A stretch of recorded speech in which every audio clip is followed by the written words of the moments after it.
You ever wonder what makes a great gamer? Great gaming is not only about cheering on our teammates, but also being there to pick us up when we're down.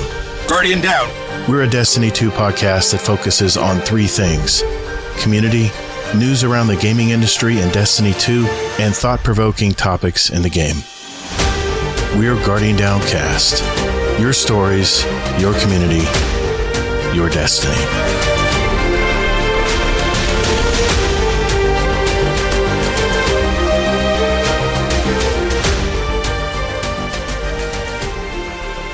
Well, what's up, Guardian? Welcome to episode 328, Guardian Down Cast. I'm your host, ToddtheGatr, and I'm a Day One Guardian who loves gaming and especially the Destiny franchise. We're the podcast that's all about your stories, your community, and your destiny. For those of you who may have just discovered our podcast, we're a weekly Destiny and gaming show and have been producing audio episodes for over 5 years now, 6 years now. I got to update my notes. Things have changed a little over the years as our show has grown. And one of the changes we've decided to do is we actually do a live show, typically on Thursday nights, 9 p.m. Eastern time on YouTube, Twitch, and of course our Discord community. That's discord.gg/GuardianDownCast. They're on your screen. If you want to join our community, say hello. We also have a replay, of course, on these channels as well. It's ToddtheGatr, ToddtheGatr. So join us if you would every week. That would be awesome. This week, it is our monthly roundtable episode. For those of you who may be new to the podcast, once a month, we produce a roundtable whereby our members of our community bring a story, a topic, article, whatever, maybe even just a point of view to the roundtable. The topics could be anything relating to our gaming industry, entertainment, social media. I mean, basically anything that pertains to our daily life, it seems. Each of us will introduce our topic. We'll give our opinions and takes on it. Then we go around the horn and let everybody else chime in. And it really usually provides a pretty good topic of conversation. So in this month's roundtable, I have my co-host from the great state of Utah, Mr. Kingsleymac, who has brought his own topic tonight. How you doing, Mike? Great to be here. Yep, it's fall weather, and we're just chit-chatting about the temps, but nothing too notable going on in Utah right now. There's the RNG Gator in here, too. Scum Death, RNG Gator. I got all kinds of old faces here showing up, literally and figuratively. Well, good to see you, Mike. Thanks for stopping in tonight and talking with us. And of course, we have a returning guest roundtabler of the show. He's been a longtime member of our Patreon community, our Destiny community. He does play Destiny, I think a lot of Destiny like I do. And he also shares the same name and shares the same profession. I interviewed him back on episode 260. We were actually celebrating our 5th year of the podcast on July 15th of 2024. So please welcome from the great state of North Carolina. It's again a returning roundtabler, Mr. Z0mb1eP0ps. How's it going, Todd? Good. Thanks for having me. Yeah, man. Thanks for stopping in tonight. Well, before we get into our topics tonight, I'm curious how all you guys have been doing. I especially you, Z0mb1eP0ps. I want to start with you, man. What have you been doing lately, man? I know you just got back from a big hunting trip, right? Yep. Killed a couple deer. Kids killed a couple deer. Nice. Put some meat in the freezer, that kind of thing. Relaxed a little bit out in the woods. You can't beat it. Started watching a new show. It's pretty cool. Called Fargo. Oh, it's new to me, I guess. Yeah, Fargo. That's a good. I was gonna say, I'm usually in the loop on this stuff. Yeah, Fargo is a good show, man. No, new to me, I guess. But yeah, it's pretty entertaining. I think I binge watched the first season already. So nice. Other than that, Destiny wise, been raiding every Wednesday night. Kingsley actually joined us for one last night.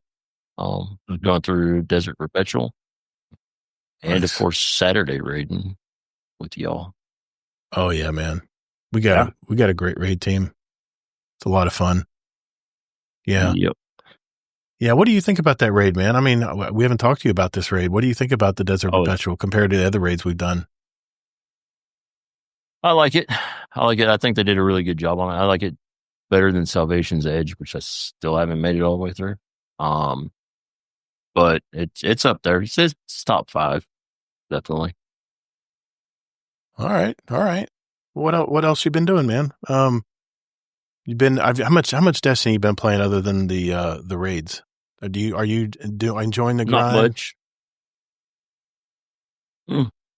It's okay, but I mean, I'm not with the raids. They pull you up to the level, so yeah.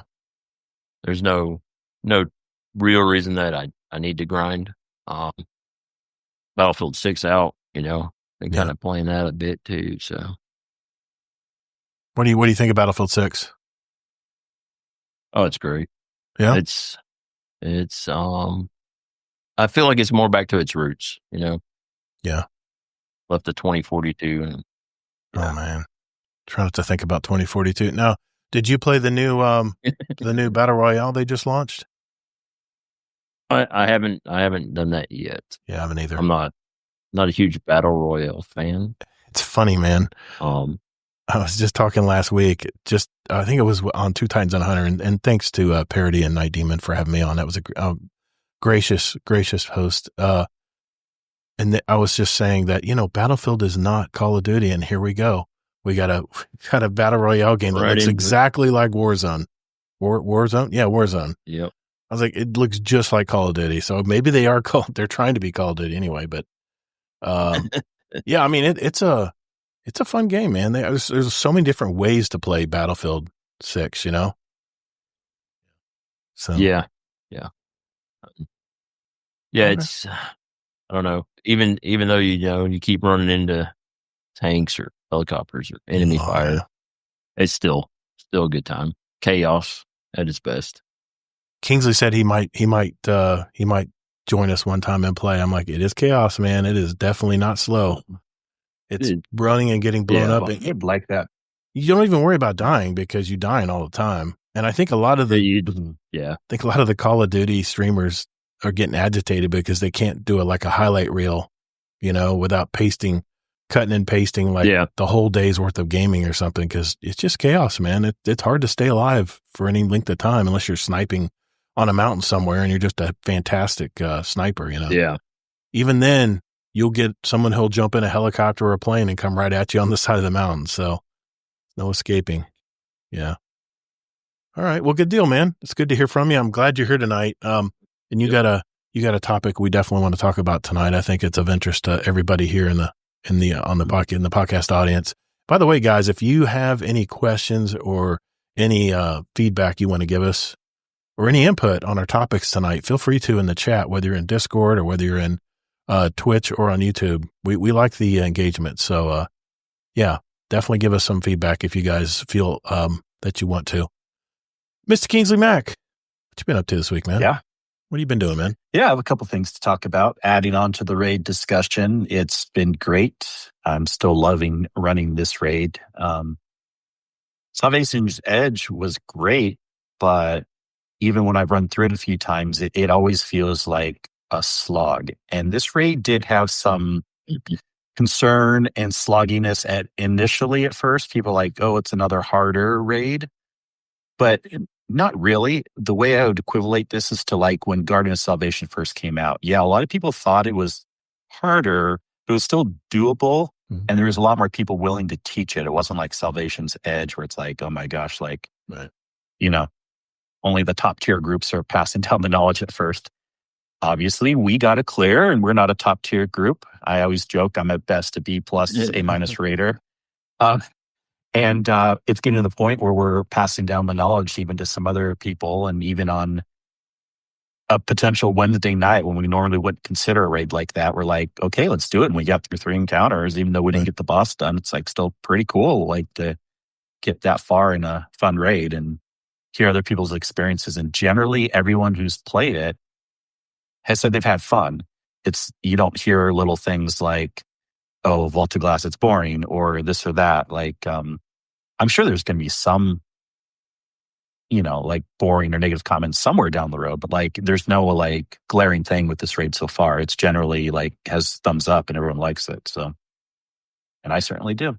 Myself. Yeah. It's the first raid team I actually started from scratch.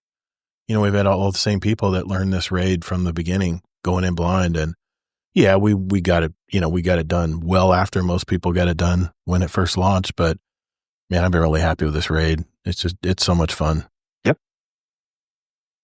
And then other than that, I'll talk about my latest game, but of course I still do a little bit of Division 2. They've had an excellent Halloween event, a lot of things that Bungie could learn from, but we don't need to get into that. But Outer Worlds 2 came out yesterday and having a lot of fun with that.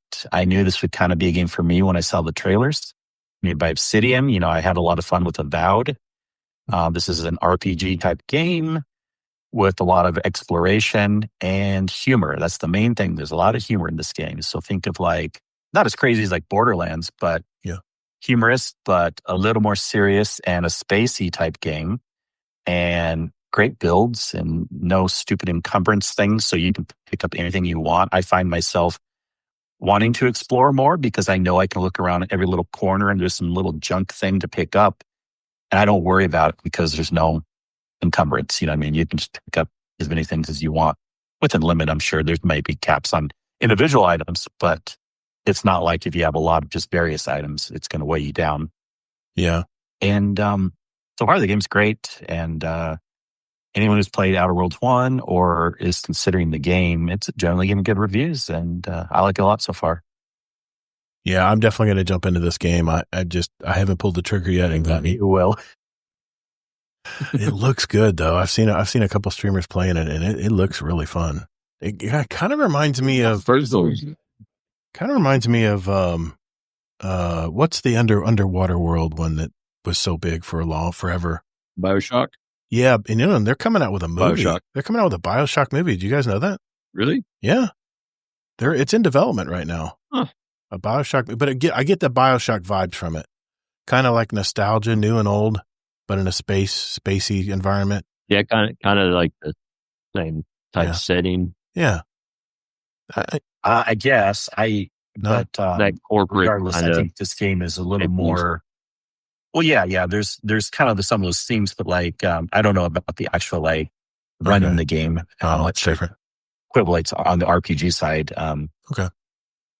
And this is nothing like a Baldur's Gate type game, but it's still a lot more than I thought it would be. And so already at the beginning, you're picking kind of like all your little skill things that you want, and then you can unlock a lot more. But it doesn't feel, this type of game I like even better than Baldur's Gate because it brings in a lot more of the action element. So it's RPG light, of course, but RPG more than some other RPG games. And I don't know, it's kind of a perfect game for me right now. So nice. I'll be enjoying it. And I hear that it can be an 80-hour game, just kind of depending. So Uncle Scumdeath, the best raid was the Vault, Gator. Yeah, I know.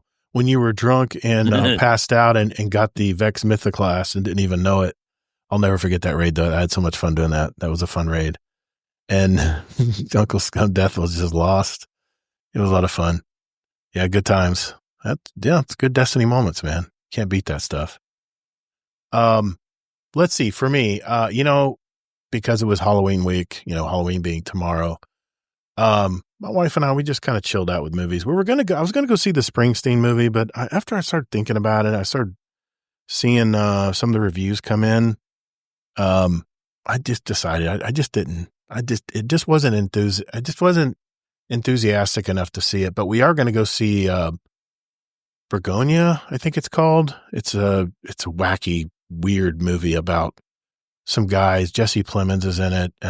It's by the guy who made Poor Things, if you remember that movie. And Emma Stone, of course, is one of the lead characters in it. And it's about a couple guys who are like, I don't know. They think that this one corporate woman is an alien, so they kidnap her and they shave all her head off, shave her hair off, and she's trying to convince them that she's not an alien. And they're like, "Yeah, that's what an alien would say," something like that. And it just looks like a fun movie.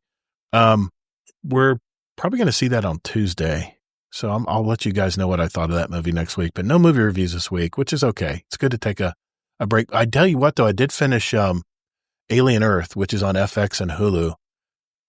This is a really good sci-fi series, especially if you're an Alien fan of the movies. it's a series that kind of shows you the why and how the alien movies become such a cultural icon for sci-fi horror. The series also sheds more light on more of the synthetic human forms in the world and how they interacted with the aliens themselves. And some of them have special bonds with the most terrifying versions of the aliens. And there were many forms and very interesting forms of life, alien life that they showed in this series. But it kind of comes full circle when it talks about how the worst monster of all is us, humans. And that's kind of how they wrap up the first series, the first season of it. But it's on Hulu. All the episodes are out. So if you want to see it, check it out on Hulu. I think you'll enjoy it. It is a little bit on the horror. I guess it's light horror. There is, there's some blood and guts and stuff. So don't let your little kids watch it. It's definitely adult stuff. But let's see, as far as gaming, like I mentioned in the pre-notes, it seems like every time after work, either I'm having dinner with the missus and there's just something I need to get caught up on. So I've been doing just a little bit of the solo portal activities. But I've been pretty quiet this week gaming. Like I said, I do want to give a shout out to our raid crew. That was, of course, Z0mb1eP0ps here in front of us. Ronan Redline, Allocate, and Send Media, and of course, my host, Kingsleymac here. We always have a great time. I think every Saturday we try to get a run in, and we're getting better and better. I think, Kingsley, you swapped around and tried a different role this time, but I think we had such a slow on one of the initial encounters. We were just having a hard time getting it done, that we just decided just to keep everybody in their same spots after that. But it was a fun raid. It's getting really fun to get clears on it and stuff. So just wanted to reiterate that. All right. Well, that's enough. One thing. Good. Actually, I'll save it for another week. Yeah. Never mind. You sure? Never mind.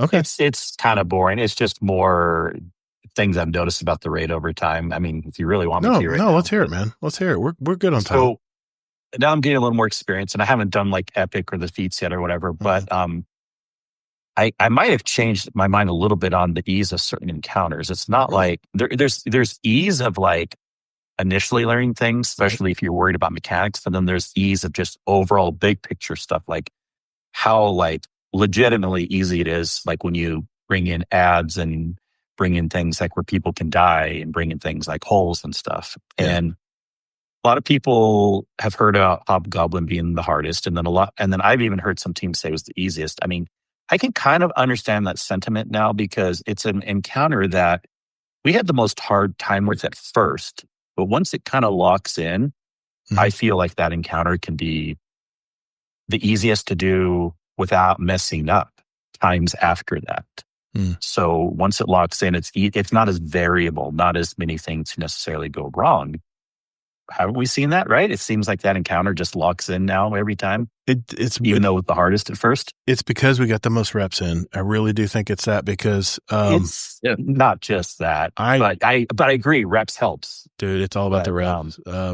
Yeah, because trust me, we got just as many reps in other encounters, and let me add some more things. It's true. With Hydra is kind of like in the middle. It's definitely hard, and it can kind of be one of those things where it can get pretty easy, but it's kind of like more in the middle. Will we be able to lock it in every single time? Mostly because, again, even just the DPS thing, you if you're having a bad day hitting your shots during that little fun thing you have to do during DPS, you don't get to extend, and it could turn it from a 2-phase to a 3-phase. Yeah. And then Wyvern, though, it's so funny. I feel like the way that arena is built, so many places to fall down and die, so many things that technically are easy to conceptualize what you need to do, but there's more variability of things going wrong, small things that can mess up a group. And I would say, I'm not saying that encounter is the hardest, but I think my opinion these days is that encounter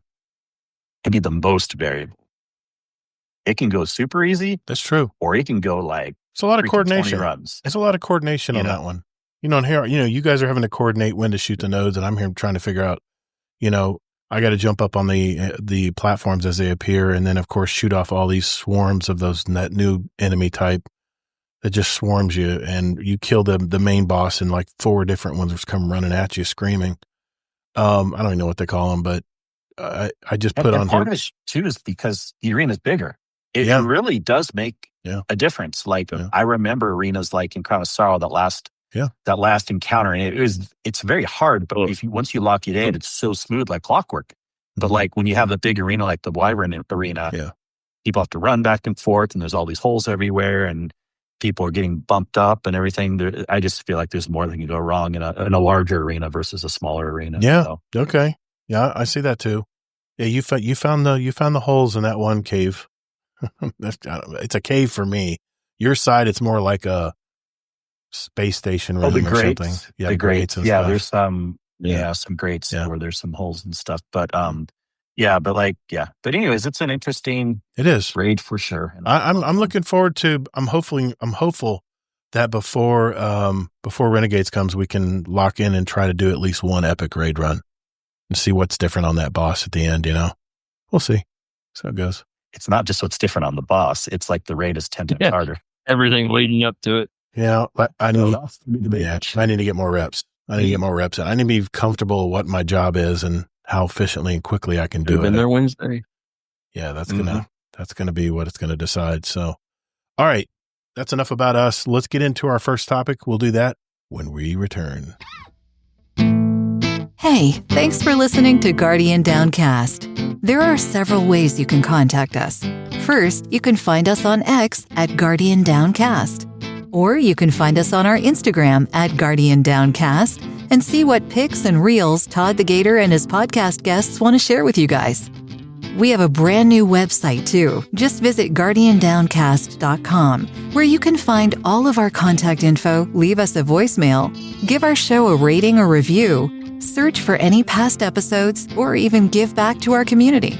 Also, don't forget to sign up for future updates to the show, where we'll also have random drawings throughout the year, and you may win a gift card or even some GDC merch. And finally, you can send us an email at guardiandowncast@gmail.com. Our community thrives on interaction, so get involved and check us out. And later, Guardian.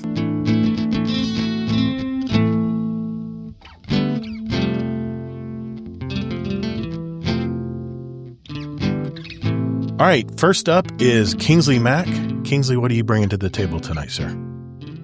Yeah. I have an interesting kind of blended topic here that I'm generally saying, is it worth investing in MMOs these days? Now, another way I'd like to have this title is, how should companies that own other companies invest? And all this will make sense when I add more to the conversation. Sure. But first, I'm going to start off with an article that came out a couple days ago. And Amazon announced major layoffs with their gaming studio. Well, in other parts too. But 30,000. Along with that, they decided to ditch development in their MMOs. Quote, while we're proud of our successes in first-party AAA game development and publishing, we've made the difficult decision to halt a significant amount of our first-party AAA game development work, specifically around MMOs, within Amazon Game Studios, including making significant role reductions in our studios in Irvine and San Diego, as well as our central publishing team. So we've heard of games like New World. Mm-hmm. These games will still, like New World will still be live through 2026 on the servers, but no new developments happening. They're not going to be making any other MMO games. They've kind of tried it. It's not working for them. I mean, we've had these discussions on and off kind of for a while now. Like, are live service games the golden egg? Are companies jumping into it too much? Should they be focusing more on single player AAA games? Well, regardless of what we all think, Amazon at least decided for now that they will be stopping development on that. So then I was thinking, okay, that alone, somewhat interesting, but I kind of wanted to bring it into another interesting thing, that this is a perfect way to dovetail into some other thoughts that I've had and the situation with Sony and Bungie. I know Bungie is not necessarily equivalent exactly to an MMO type game, but it's very close in this situation to what we're Because I know some of the MMO purists would be like, no, it's light and everything. Doesn't matter, but it's a live service game. Anyone who's listened to the podcast for a while kind of knows that I often mention I think Sony should help Bungie out and get some more studios, because Bungie obviously can't do it good enough right now. They've cut so much staff. They've told us they have to give us less content, expect less content, this and that. So why not have Bungie help? I mean, to me, it makes sense. Sony's not just a publisher for them. They bought and own the company, and they've done this with other studios. They've given them resources and stuff. So it is possible. So I never thought it was a weird idea that maybe Sony could or should help them out. Now, whether they want to, of course, that's the question, but it's not out of the ordinary. In fact, the fact that they own them now, and they've even said that they're taking over more and more control. Mm-hmm. So if they are taking over more and more control and they own them, they're not just a publisher, then if Bungie does do really bad and goes out of business, in a way, Sony also has no one to blame but themselves, because if they're just sitting back going like, la, la, la, we don't care. Right. But then at the same time, they own them and they're telling them what to do. They can't have it both ways, You got to have to if it's like if your kid's doing bad and if you have money, don't you want to help them out? Don't you want to give them a little bit of money? Yeah. Anyways, regardless, it's funny because not a lot of people, but some people are like, why would Sony, why should blah, blah, blah, blah, blah. Well, I thought it seems obvious that Sony should probably bring some more studios and help Bungie out. But Tassie just wrote an article that kind of goes with my thoughts. So there's another article I can bring to the roundtable. This came out yesterday, I think, as of we're recording on Thursday. It might have come out on Monday. I don't remember exactly. Best Tassie article I've read yet. Yeah, so I really it says, and I agree with this very first line. It starts off, Sony bought Bungie for $3.6 billion with entirely unreasonable expectations. Yes, I said that a million times before too. But the plan, it seems, was the assumption that Destiny 2 was given in terms of printing money indefinitely, that whatever Bungie made next, namely Marathon, was sure to be a breakout hit, or Bungie could mentor half a dozen big Sony single-player studios in terms of how to make and run a successful live service game. That's kind of like an acqui-hire type situation. Well, this hasn't really played out as expected.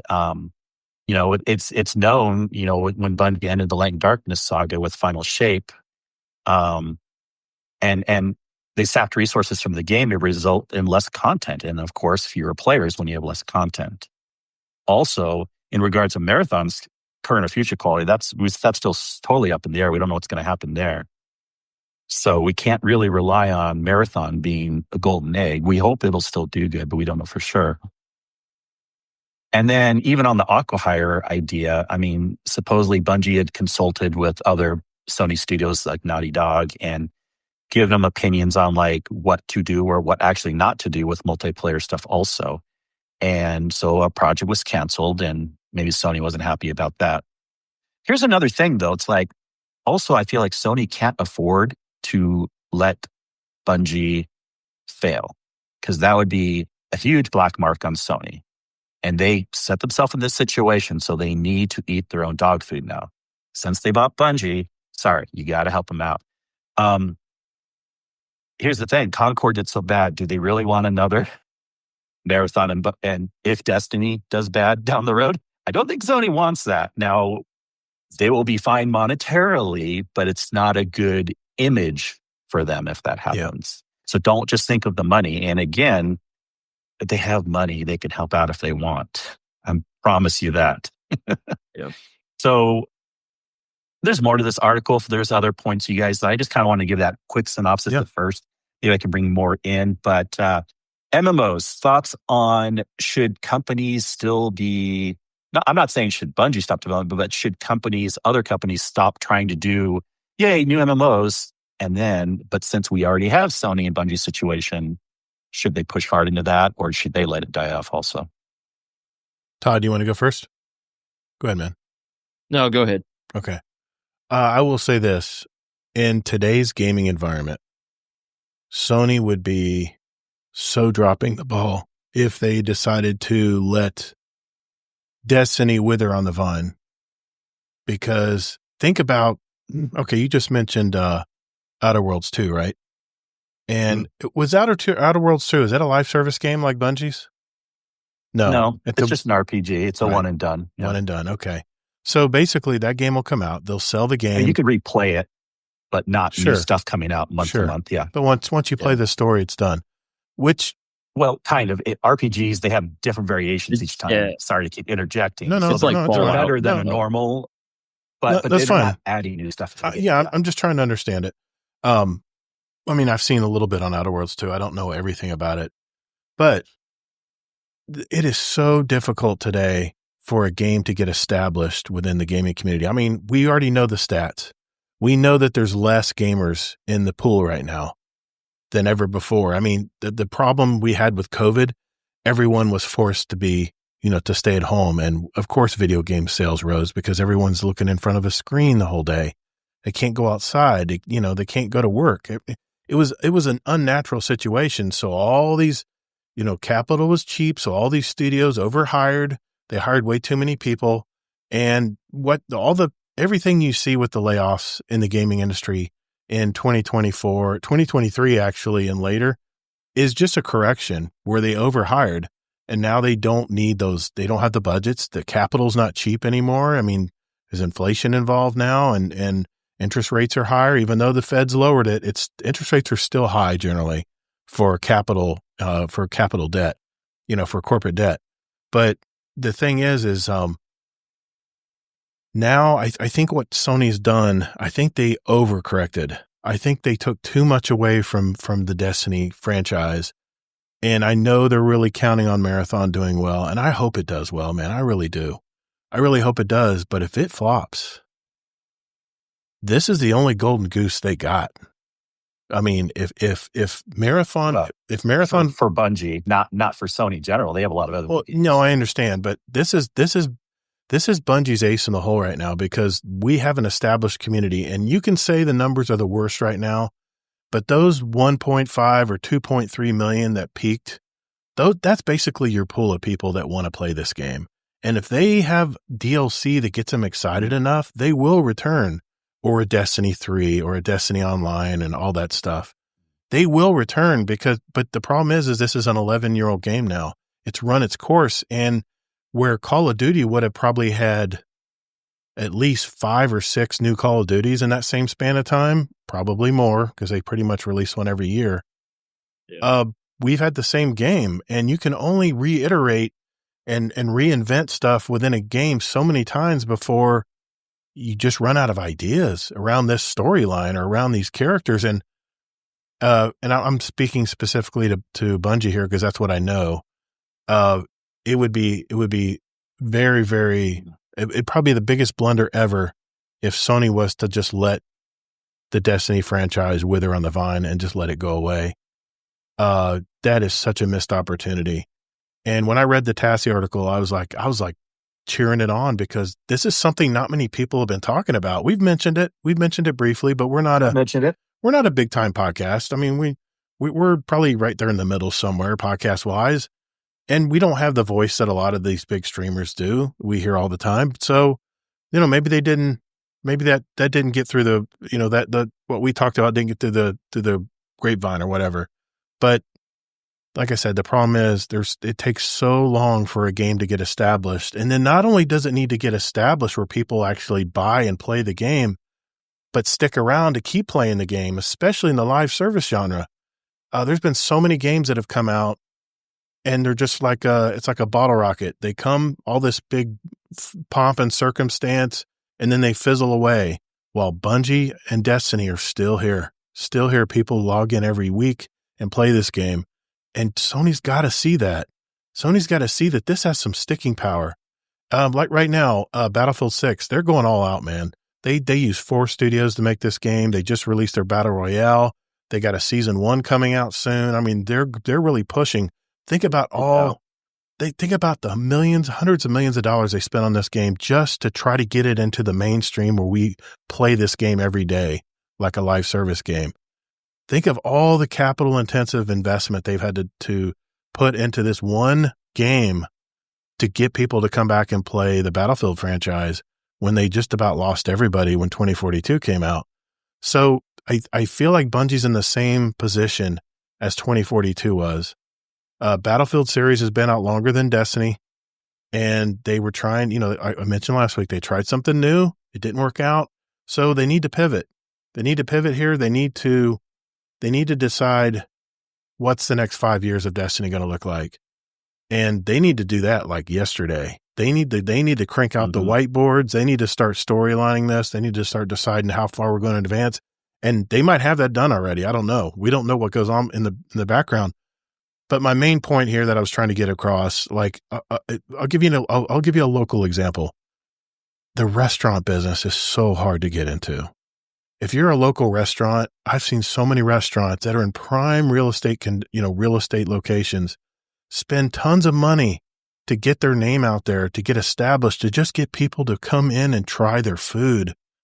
But because people go to their usual spots that they feel comfortable and the service is good, they know they're going to get a good meal, they know what they're going to get, they have the consistency, they know what they're getting.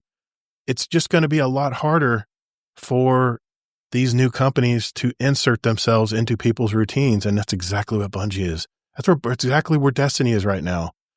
And most of these local restaurants, they're gone once their capital dries up, which is usually 6 months, they're gone. And you get the same empty building, like all the time. There's one building, it just keeps getting new restaurants and they never make it. So Destiny game is right here in the same spot. Sony needs to take a solid look and meet up with now basically new management, because most of the old management has gotten their golden parachutes and have floated away. They need to work with what management they have in place right now and talk with them and have some extensive meetings with them and say, listen, we need to get a plan here in place, because like I said, if Marathon doesn't make it, they need this as a backup, minimally as a backup, to keep the Bungie studios funded. Anyway, I've talked enough. Todd, what do you got? You want to add anything to that? I kind of rambled. That was a circle ramble. Sorry, man. Well, I mean, for the basic question, MMOs, are they worth investing in? I think so. I don't think they're going anywhere. I think they're like battle royales now. Kids are playing them. Everybody's kind of into it or whatever. As far as Destiny, investing into Destiny, I don't know if this has crossed anybody else's mind, but maybe Sony invested in Destiny just for the IP. They're waiting for it to dry up and finish. Start putting out, like media. This might be a pipe dream or whatever, but, putting out like animes or live action shows, movies, possibly books, whatever. So, in that aspect, they're still investing in it. They're just kind of waiting for it to reach that point where they can capitalize on the multimedia aspect of it. That's what I think, Does that mean like they think they don't care what the games do? They're more interested in the TV and the movies, if I'm understanding what you're saying correctly? Mm-hmm. Yeah. They're just waiting for the game to run its course, do its thing, let Bungie do what they want to with it. And then Sony come in and do the multimedia aspect of it. Interesting. Yeah, I think they care a little bit. There's one thing that I wish I could say about a game that I tried that I had NDA, that anyone who's played the game at the very beginning sees something, and I just don't know if I fully agree based on what I saw there. But I don't know if you're getting what I'm saying. Well, we can't say anything about it. Kings and I both are talking about the same game. We have NDAs on, so we can't talk about it. I might be a member. Yeah, of no, NDAs. Well, of course we don't. Yeah, they may be doing that, but I'm not convinced yet. I think they're just trying to figure out, and I hope they bring TV shows and movies also. That's for sure. Yeah. But boy, if they are giving up on the game thing, it was kind of weird. This one thing that I saw recently, But anyways, sorry, that's about as clear as I can be. I thought it was a great article. Yeah. Go ahead, Todd. Yeah. Sorry, if you had more, I just asked you a question. You probably I had one more point I wanted to add, but I want to let Todd finish. No, Zombie first. No, go ahead. I was just agreeing. Great article. The only point I was going to make is Sony's laid off some very talented, but more importantly, experienced developers from Bungie that have parachuted and found other places to call home. That's a brain drain. We've lost that talent now, and I probably won't ever come back. The problem is it is really, really tough to replace talent. And more importantly, it's really tough to replace experience in any field. And the people who originally, or probably, some of the artists, you talk about some of the conductors and creators of music in this game, not to mention senior developers that were there that got laid off, senior parts of the staff. And, it's debatable what the management was thinking. Was the management just hanging out, just waiting for their checks, and then bailing, not really caring what happens? Is Tyson Green going to be the next mover for this game? Is he going to be the one that takes the reins and runs with us? We don't know. We haven't really had I think what we need, seriously, and it wasn't in this week's TOB, we need a damn roadmap, man. Someone needs to lay it out where we can have some hope of what's coming forward in the Destiny game for the next year, set 8 months or something. Yeah, we need that. It's so funny though, like everyone hangs their hats on that. We've had roadmaps year after year and it gets people excited for a while, but unless it actually changes anything, you know what I mean? I want more than a roadmap. I want to actually see things get better. Yeah, and I know it's a content thing with you, Kingsley. I realize that. For me, they need some kind of repeatable, something that people will join in and play every week at least. And for me, that cries multiplayer. I think Crucible, they lost a big opportunity with Crucible. They could have done so much with that. Enough Destiny talk. Anyway, so but no, I'm just saying. My point was Roundtable. But my point was all the talent they've laid off. I know it always comes back to Bungie. All the talent they've laid off in the past, they're working for Bungie's competition now. So, Sony, please invest back into the Destiny franchise. We're just here, just salivating, wanting something, want some kind of hope for the future of this game. So far, we haven't seen it. Well, yeah. And how I want to end this is, again, like I didn't want, roundtable episodes I hate. I was going to steer back to Destiny. But this is more than about Destiny. This is about Bungie. And I know we don't see the marathon game yet. Yeah. But the reason why this is about Bungie, and I'll finish off with this last paragraph, is yes, Sony kind of silly bought Bungie for $3.6 billion and have demanded unreasonable things from them and hacked away at their ability to build anything. This is not excusing leadership laziness or a large number of mistakes that the devs themselves have made, Bungie themselves has made. But Sony's role in all of this has been almost nothing but negative so far. And Tassi says, I have to wonder what might happen if they threw more resources at Bungie rather than taking them away constantly. No. So that's just how I wanted to end that. And okay. Whether it's Marathon, Destiny, or movies or TVs come out in the future, hopefully we see some movement stacked. I thought it was refreshing that Paul Tassi actually wasn't jumping on the doom and gloom train for a change, and he was actually, oh my gosh, you turning the tables. And you don't read all the articles if you think that's all it's about. I know that, but if you listen to a lot of the streamers and a lot of the Bungie community, the Destiny community, it's all, I think Kami Cake said it best. No, they're just talking about what everyone else is talking about, including us. If people take it negatively, that's their own fault. And I hate going down that. I really want to start talking about nice, cool things that are coming in Destiny. I really do, man. I'm really ready for it. Yeah, once they come, we always talk about them, of course. I hope so. Anyway, great topic, Kingsley. I thought that was a perfect topic to start off on because that has been a hot topic this week in the, I think it's been trending in the Destiny verse this week. So, all right, up next, Z0mb1eP0ps bring his topic. Be right back.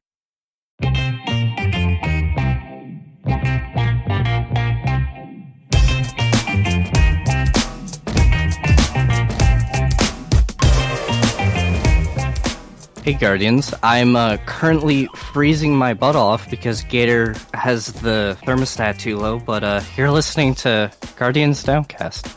You're listening to what? You heard me. No, it's Guardian Downcast. Do I have to be jealous I again? know. I'm over this. Cut.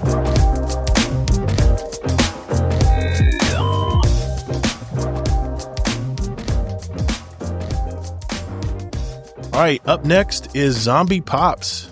What topic you going to bring to the table this week, Todd? So how hardware make a difference in gaming, i.e. monitors versus TVs, mouse and keyboard versus controllers. And is there a point where it becomes pay to win? Like whoever spends the most money on the best gaming rig is always going to win. So monitors, in my personal experience, are way snappier, more. They have faster refresh rates and stuff, so you get instant visual feedback from what's going on. Right. They do typically run smaller. You're typically sitting up against them. TVs, it's more of a living room kind of, sitting on the couch, lounging, more of an entertainment, I guess, less competitive feel to those. Personally, right.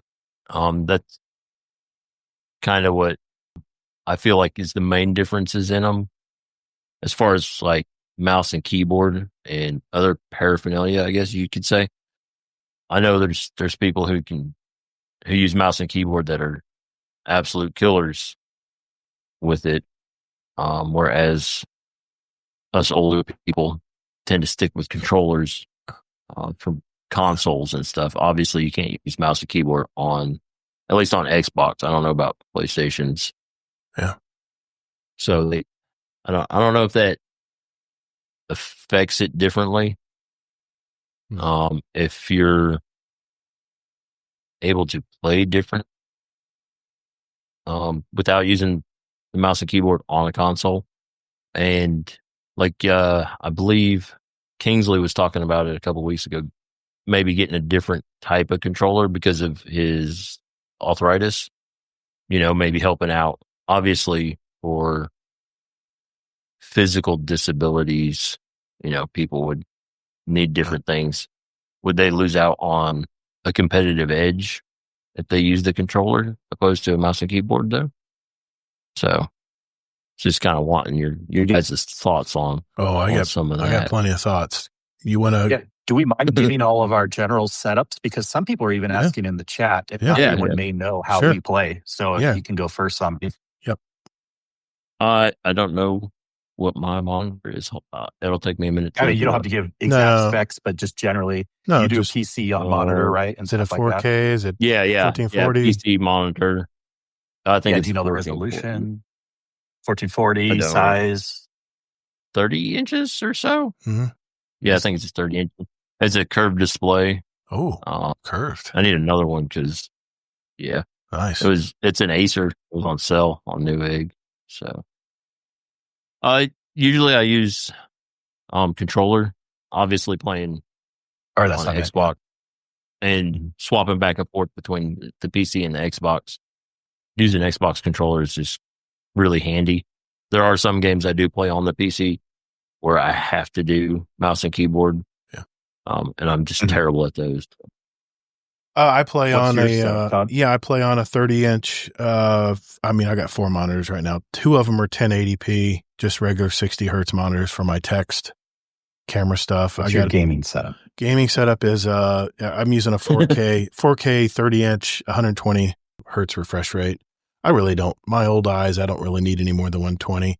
I've got a 4080. You can't get more than 120 on 4K, at least not realistically. Yeah, exactly. Yeah. I'm using a 4080 graphics card, and I can play pretty much anything. I mean, Borderlands make this thing sing. I'm Borderlands 4. Every time I play that game. I'm using a 4060 in it. Yeah. It's singing, man. It's not just Borderlands. But I play Destiny. I hardly hear it.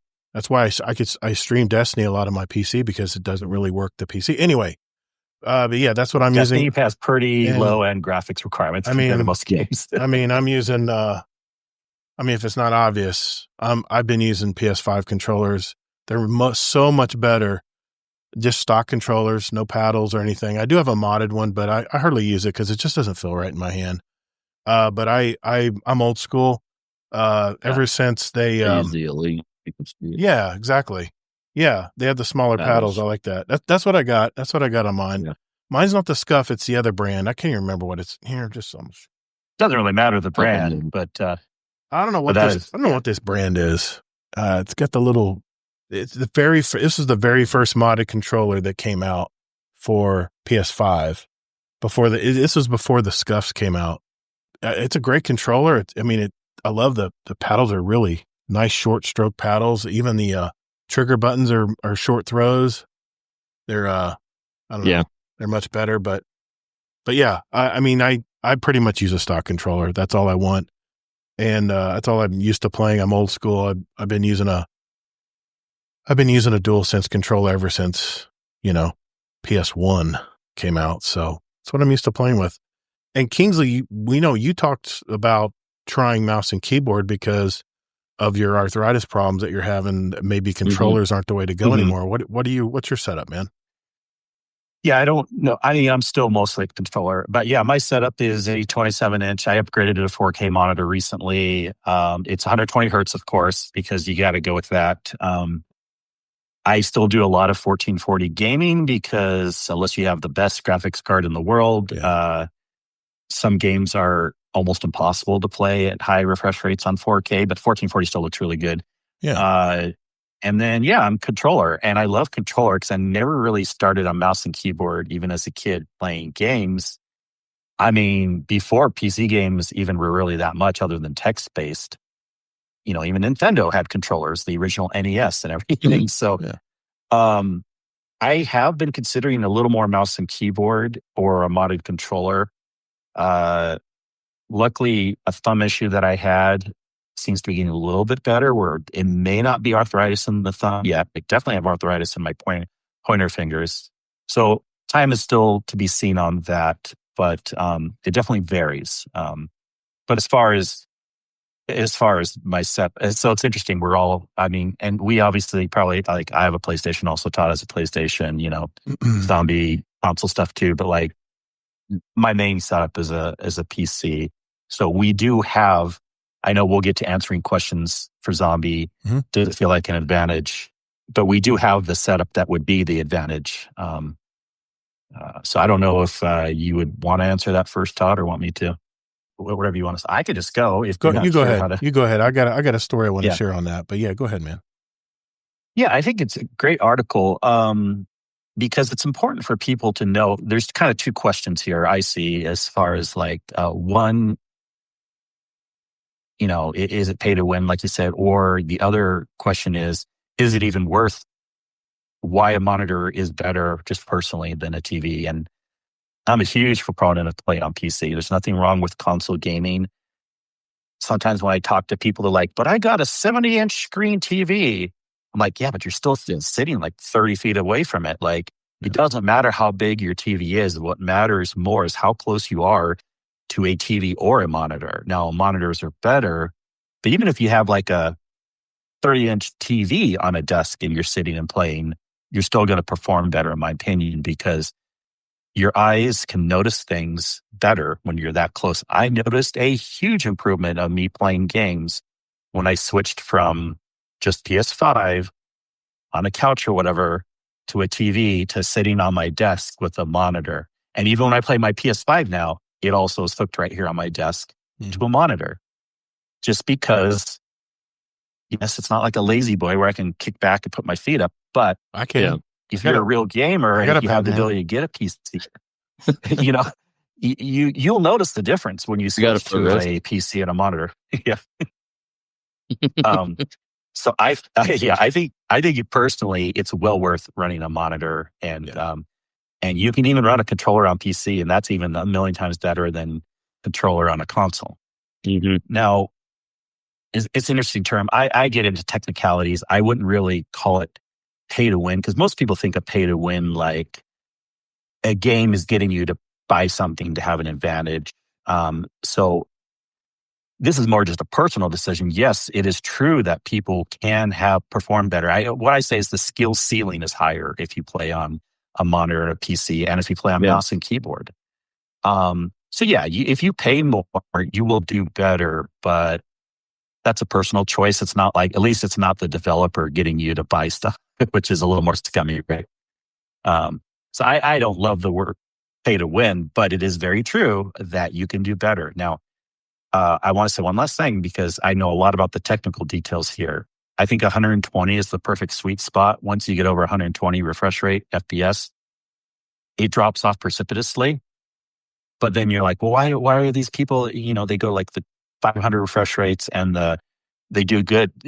They want that for competitive. Well, there's still, even though our eyes can't notice it as much when you get to those super high refresh rates, it actually still helps your input lag go down, because what happens is, I forget all the technical details, but if the refresh rate's super high, even if your eyes aren't noticing it, it helps with the input lag, so you can still do better and perform better that way. So it is an interesting thing. If we're just talking about exploration, visual games, things like that, 120 is that sweet spot. But if you really want to be competitive, you go mouse and keyboard, you go like a 200 or higher refresh rate monitor.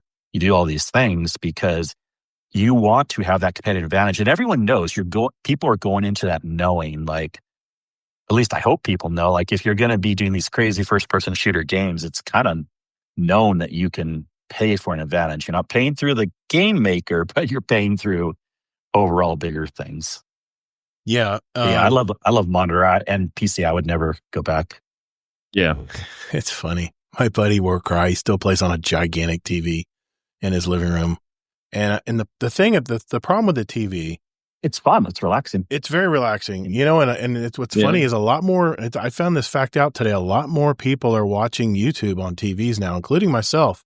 If I'm scouring YouTube in the morning, and I'll have it on while I'm making breakfast. I have a pass through kitchen into my living room where I can see through the big screen. I got like a 72 or something, so I can actually watch YouTube videos while I'm making breakfast. It's really nice. But I had a buddy of mine back in the Battlefield days. I go back all the way to Battlefield 3, and he just kept owning people. And his name was Rambo the Man. I mean, makes sense, right? And he's always running around with an MP4, just mowing people down. I'm like, dude, how are you? Give me your setup, man. What are you using? He goes, well, I play on a monitor. I'm like, what do you mean you're playing on a computer monitor? See, back then it was all about you had the tube monitors back. Okay, it goes back a ways until the flat screen monitors were more popular. You had these big, bulky tube monitors like TVs, and they were deep and heavy, and the RGB monitors, of the old days. And he said, yeah, man. The thing, and he's explained it to me like this. He goes, your eyes take so much more time on a regular TV to cross and find your target and then aim and shoot your target. And of course, I'm playing competitive, PvP games. That's Battlefield 3 and stuff. It's all fast paced and stuff. So your aim, how quickly you can see your enemy and how quickly you can get it and aim down sights on them. That's really the key. I mean, that's how all these streamers do it on Call of Duty. They're all playing on monitors. Now, whether you're playing on a controller or mouse and keyboard, there's pluses and minuses to both of that, and I'll explain in a minute. But the main thing is a monitor condenses everything into such an easier to see image, and if you have good peripheral vision, you can see everything on a monitor much easier than you could if it was all splayed out on a TV. A TV will spread it. It's like if you ever hit that you ever hit that option to stretch the screen on whenever you're doing any kind of graphics or something? That's what a TV does. It stretches the image out. And because it stretches the image out, your eyes have to follow more and your eyes are working harder. And the bigger the TV, for me at least, it's too much going on. It's too much for me to follow. I mean, my head would literally be just doing this. But if I'm playing on a nice 30-inch monitor like I am right now, and I usually want to sit about 3 feet away from it, 2 to 3 feet. If I'm into trials, then I'm more like 2 feet away, like this. That's why they call you leaning in playing, getting really sweaty. Walking in. But ever since, my KD was about, in Battlefield, I think it was at like 167 or something. Once I got a monitor, it immediately almost shot up to like 185 just from using a monitor. So in that respect, I think it is pay to win. If for instance, people who are still playing on PS4s that only had a 80 FOV or 8064 or whatever it was stock on those versus my PS5 where I basically had a 105 frame of view FOV, it was so much easier to see everything quicker. And that's what a monitor does. It puts everything, condenses it on one image where I don't know what it is, but you can see so much faster. And obviously the refresh rates on TV. Refresh rate. Yeah, and the refresh rates on TVs are typically 60 hertz. And that's where a monitor, you can go to 120, 165. You can really go crazy on refresh rates, but I don't think anything past 120 is not going to be worth it for me. But now controller, mouse and keyboard, that's just why Kingsley's thinking about learning mouse and keyboard. I think the skill ceiling on mouse and keyboard is much higher than a controller. I think there's a certain ceiling you hit when you use a controller, because I don't care if you have your sensitivity on your sticks like at 100, your thumbs still have to do a lot of the motions, and our thumbs just aren't as agile as grabbing a mouse and whipping it with your whole wrist to lock in on a target and stuff. I don't play on mouse and keyboard. I've never been a mouse and keyboard player. I was not one of the early adopters of PC games back in the day. I stuck to consoles for the longest time. And if I tried to learn mouse and keyboard these days, it would just be a train wreck. And I'm sure I could get good at it. But I have tendonitis in my shoulder and stuff. And I could just see myself leaning over and working my shoulder, being too tight in this area and stuff. And I'm like, you know what? I'm comfortable using a controller. And yes, you can buy controllers that have paddles that, will help like your issues, Kingsley, where maybe you don't want to use the triggers and maybe you want to use something underneath where you can use a different part of your fingers or something that's not as repetitive, or maybe using a different motion. But for me, I've just honed in on using just a stock PS5 controller. I don't rely on any paddles or anything. And if I have a bunch of extra paddles, they just feel like they're in the way. I tend to grip my controller very tight too. It's the reason why I love the new PS5 DualSense, because it's a little bit bigger than the PS4 and it feels more natural in my hand. It's about the size of an Xbox controller now. So as far as pay to play on that, so not in the way, people. Look at it's just two small things. This is the official PlayStation. I'm just saying, I have the small paddles on my Hex Gaming one too, but it's just something about it. Every time I'm squeezing, Sony one. If I'm squeezing my controller to shoot or something, I end up hitting the paddles accidentally. It's just something I have to learn, I guess. But for me, man, I'm telling you, stock PS5 controllers, no paddles, nothing. I have no problem with this. Other than I tend to wear out the R3s from sprinting, but that's why I have 3 of them. Get them on sale. You just buy them. You have 3, or you could just do your R3 in the back right there. You could do that. Small that yes, I know you can do that as well. It's just something else I have to learn, and I'm just old school. I'm an old dog, and I just don't want to learn new tricks. I just want to play my game, and that's probably the main reason why I don't try a lot of new games, because I'm used to the certain controller settings. Oh, we know it's all good. Anyway, I won't go down that hill. I won't go down that road, but yeah. So I mean, that was a story I wanted to share, because it's the kind of thing where I was having the hardest time as I was getting older, and this was in my 30s, of course. Now I'm not in my 30s anymore. And it was having a hard time keeping track of targets and first-person shooter games. And with a monitor, I'm telling you, I think you'll raise your KD 0.2 just on your KD alone. Being able to size up targets and aim down the sights faster, and being able to center in on your targets better. I think it is pay to win. Versus people who just play on TVs. But Warcry swears by his 70-inch TV, plays Crucible on it every week. But what are you going to do? So that's all the input I had on it. Anything else you guys want to add? I love the topic because it's techie, it's gaming, it's everything that I love to talk about. So I was super happy to hear Zombie bring this one up. Yeah. Anything else? Any final parting words there, Zombie, on your topic? No, not really. Okay. I used to use a 70-inch TV too. I used to also. I mean, playing Rock Band on it. 10 feet away, sure. But playing Rock Band on it is fantastic. Yeah. But once the Rock Band games began to lag with the new refresh rates on TVs, I couldn't play it anymore. The things weren't lining up. I tried to even Rock Band. No, I swear I tried to calibrate it so many times, and I just could not get it to match up. So that's why Rock Band games went away from me. But man, what a fun game! What a fun game! And now I do it on my headset. I do it on my Oculus now. Beat Saber, baby. Beat Saber on my Oculus. That's the way to play the new Rock Band. So it's a lot of fun. All I have to do is just slash stuff. It's so much fun. Yeah. All right. Well, thanks, Todd. I appreciate it, Zombie. And before we get into my topic tonight, we do need to go over this week in Destiny.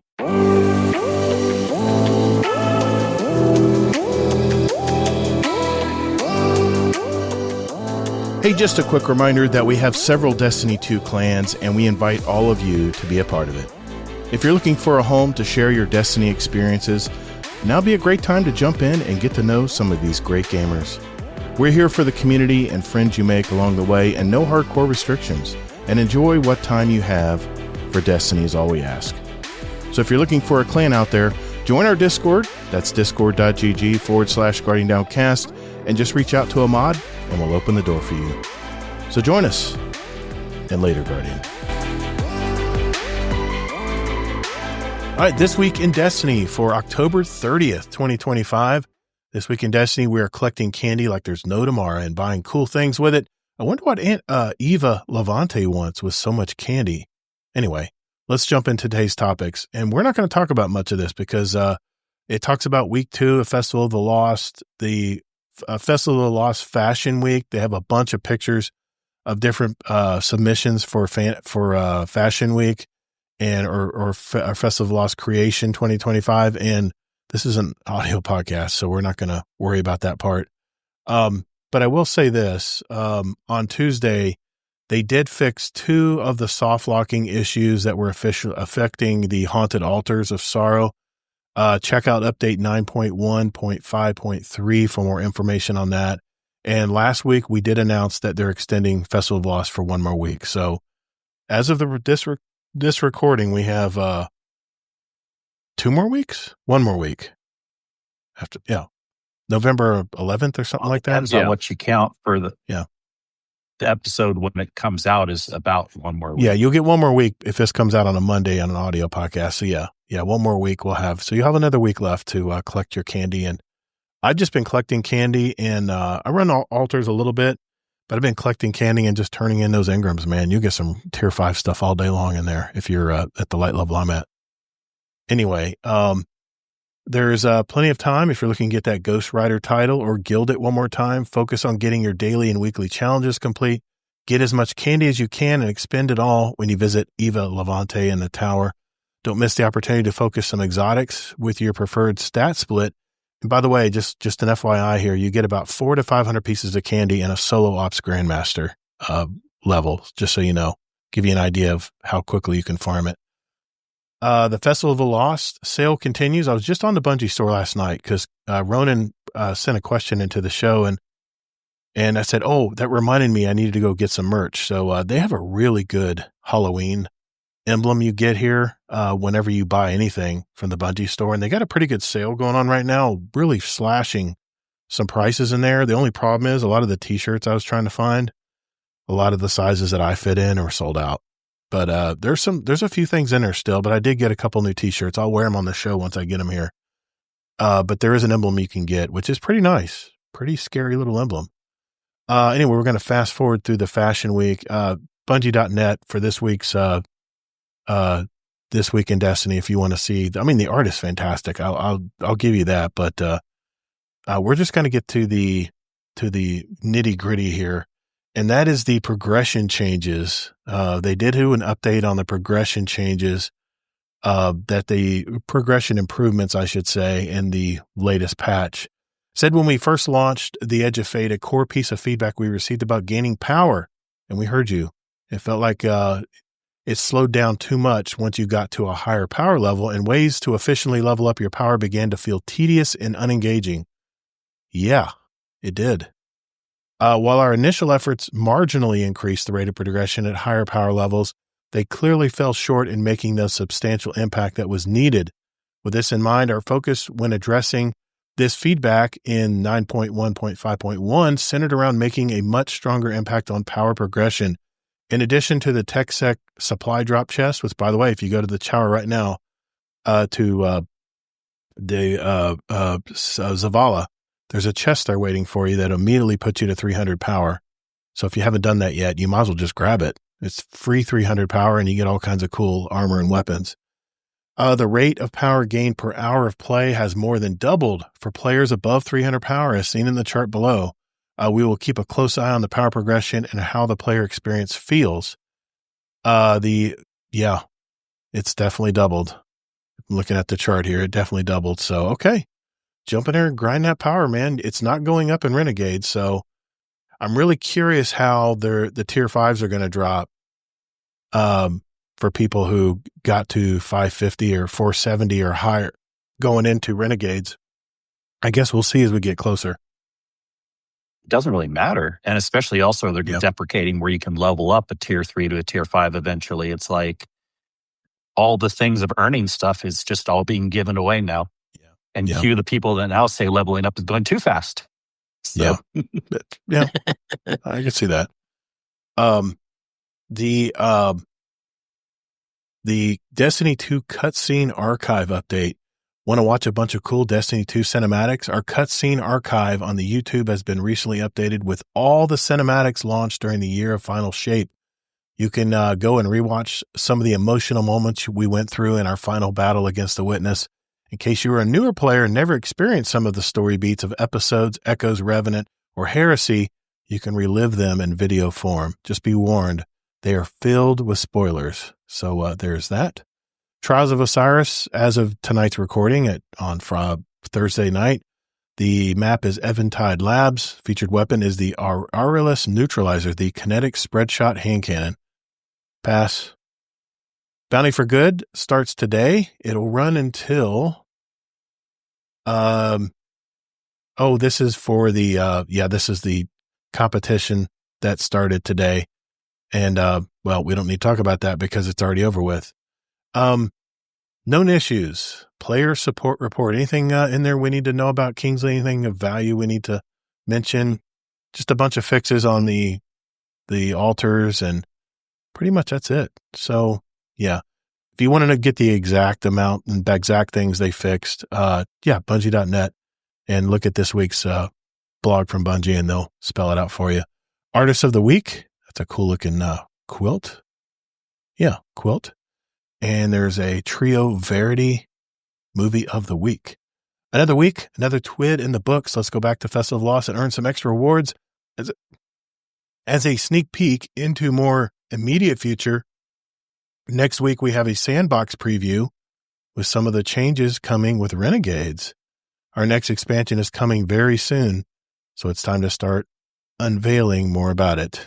Destiny December 2nd is almost here. Man, it is going to fly by. We're 5 weeks away, guys. It's a little bit over a month away. So, yeah, it's going to be crazy. All right. Thank you, Destiny 2 community team. We'll get into my topic right after this.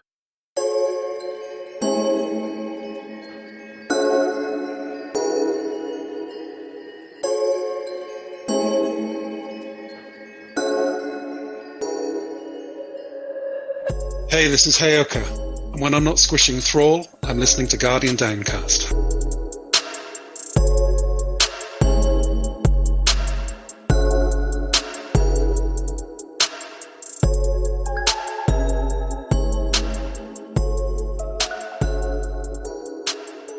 All right, for the next topic, I have an interesting story that I ran across, and I want to share it with you guys this week. You know, I've mentioned in previous Roundtable episodes that I believe that AI will streamline game development, especially in the roles of coding, repetitive tasks, and other things that can free up more time for the actual human developer to do more creative work. Well, apparently one company has already been doing that. And of course, it's EA, which just got acquired, by the way, via a leveraged buyout from an investment group, which includes the Saudi Arabian government. So, which is crazy. But I want to share the article here real quick. EA's attempt to use AI for game development backfiring horribly. The video game industry is hell-bent on harnessing the power of generative AI to boost productivity and dream up virtual worlds, while also cutting cost, of course. According to the recent Google Cloud survey, 87% of video game developers said they are using AI to automate and streamline tasks, a notable figure in considering the industry has seen massive layoffs as the costs rise and demand weakens following the major COVID-era growth, which I mentioned earlier.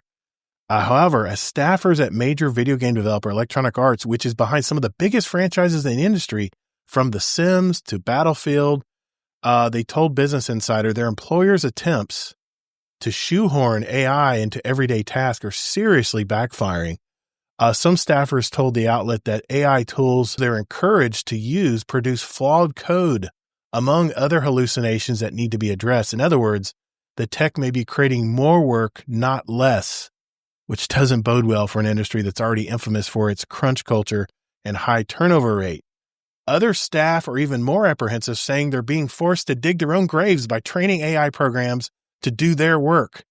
One former senior quality assurance design employee told Business Insider that he suspects the company laid him off this spring because AI was able to at least partially do his job of summarizing feedback from playtesters.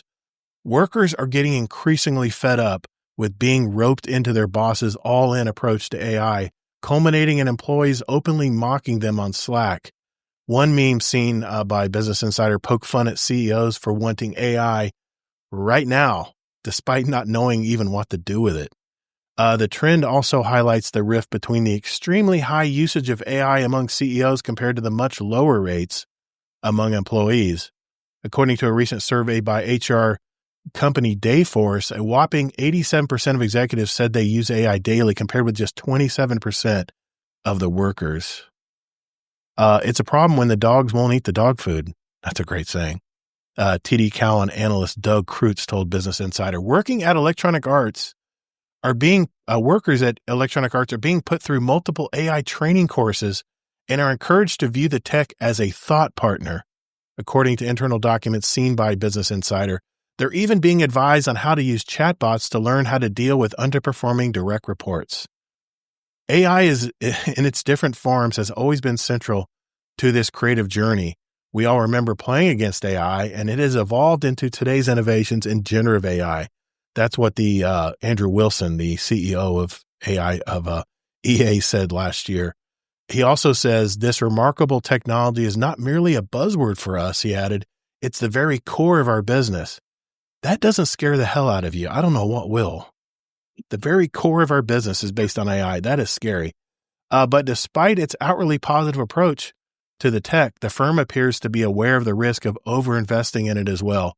Electronic Arts admitted that the use of AI might present social and ethical issues that, if not managed appropriately, may result in legal and reputational harm, cause consumers to lose confidence in our business and brands, and negatively impact our financial and operating results. In other words, they're not going to make as much money. In other words, while video game companies continue to double down, players may be less enthusiastic about the prospect of playing AI-first games, as evidenced by badly received product demos, such as a leaked footage of an AI prototype of the protagonist in the game Horizon Zero Dawn, which was mocked for being out of touch and creepy. And it's not only players who are fed up. Many of the video game developers are also resisting AI. That's especially true for jobs that are by design intended to foster a more human connection between the game and the player. Where work is highly personalized, identity-laden, or creative, employees want a human in the loop. MIT Sloan School of Management Jackson Liu told BI. So I had to talk about this tonight because I know I've mentioned it in past shows that I really believe that AI is going to streamline. I think Rich even mentioned it in the chat that the big AAA studios won't be, because of AI. I think a lot of smaller studios basically are going to be able to do great things that the AAA studios usually had to have a lot of manpower to do. So as we just heard, AI isn't quite ready for the task, but my question is, will it ever be? I think that the allure of generative AI has hypnotized some CEOs into thinking that they can just plug in generative AI and it will run their companies entirely while eliminating all their costs, all their human capital in the form of massive layoffs. Where I think that these CEOs will falter is when they snap out of this AI romance and realize that it not only will create more problems, but there won't be anyone around to help fix them. When I stated this in my prediction that generative AI will streamline game development, I didn't mean by replacing that talented human intuition and creativity, but merely by relegating the busy work of daily life that humans normally clog up half their day with and use AI programs or software instead. Microsoft is going through this as well. And currently Amazon has laid off 30,000 of its corporate workforce that runs AWS. You know, that internet provider that runs half of the world's internet services. It's scary that that's being run. A lot of it's going to be run by AI. I mean, I just released a 50 years experience required episode surrounding the topic. And if you haven't yet, I encourage you to check out that episode. I'll put the link in the show notes if you're interested in listening to it. But what these giant corporations might not understand is that we will still always need humans side by side with generative AI. AI cannot artificially generate human intuition or reasoning, and of course, creative problem solving. And also remember that your company is in service to humans. And if you're not connecting with your customers, what good is your product or service going to be? I don't know. But I think AI, like I did with ATMs, you remember, well, you may not remember, but they were everywhere before the new millennia. And many were fearful that they were going to replace bank tellers. You know, but what actually happened is that it made operations so much cheaper at these branches. The banks were able to build more branches that could reach even more people. And the once human bank tellers could now be used to serve more customer face-to-face problems and maybe even sell things like loans. Some things ATMs could never do. And yes, I do realize with the advent of banking apps that physical branches are not needed as much, but you get my point. Businesses that use human interaction will always be the leaders in their industry. But that's just my opinion. What do you guys think of all this stuff? What Are do you you guys saying think? you regret your I'm not regretting it. regret No, your prediction? no. I know. Let me clarify. AI is going to do the menial task, like repetitive coding, or repetitive task that I mean, I use AI to help even edit the podcast. I used to be able to have to adjust levels and get the background noise out and stuff. Now I just plug the file into an AI program. I pay a monthly fee for it, thanks to our Patreons community. But I pay a monthly fee for this, and it literally spits out a file that's pristine. Sound levels are all even. Everybody's voice sounds good. That's what AI is going to save time. That program alone saved me 3 hours a week in editing. So that's what I mean by the gaming studios are not going to be bogged down with. I mean, everybody knows how the office works. You spend half your day doing filing or menial stuff that you have to do while doing your overall role, your overall job at that corporation.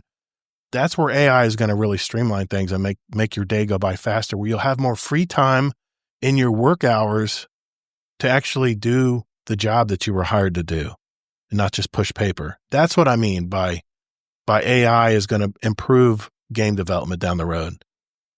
That's my opinion. I'm curious to see where you guys come out with this. Obviously, I think it's a much more complicated conversation. I have a lot of experience with this too, with working with a lot of customers, and I want to hear this. I took some notes here. Yeah, and I don't know, man. I think even for the example you gave of the menial tasks, I don't even know if AI is going to be doing great on that. So really, I'm going to have more of the prediction that it's going to mostly fizzle off. I think it's mostly going to be just certain people using it for very specific, like some design.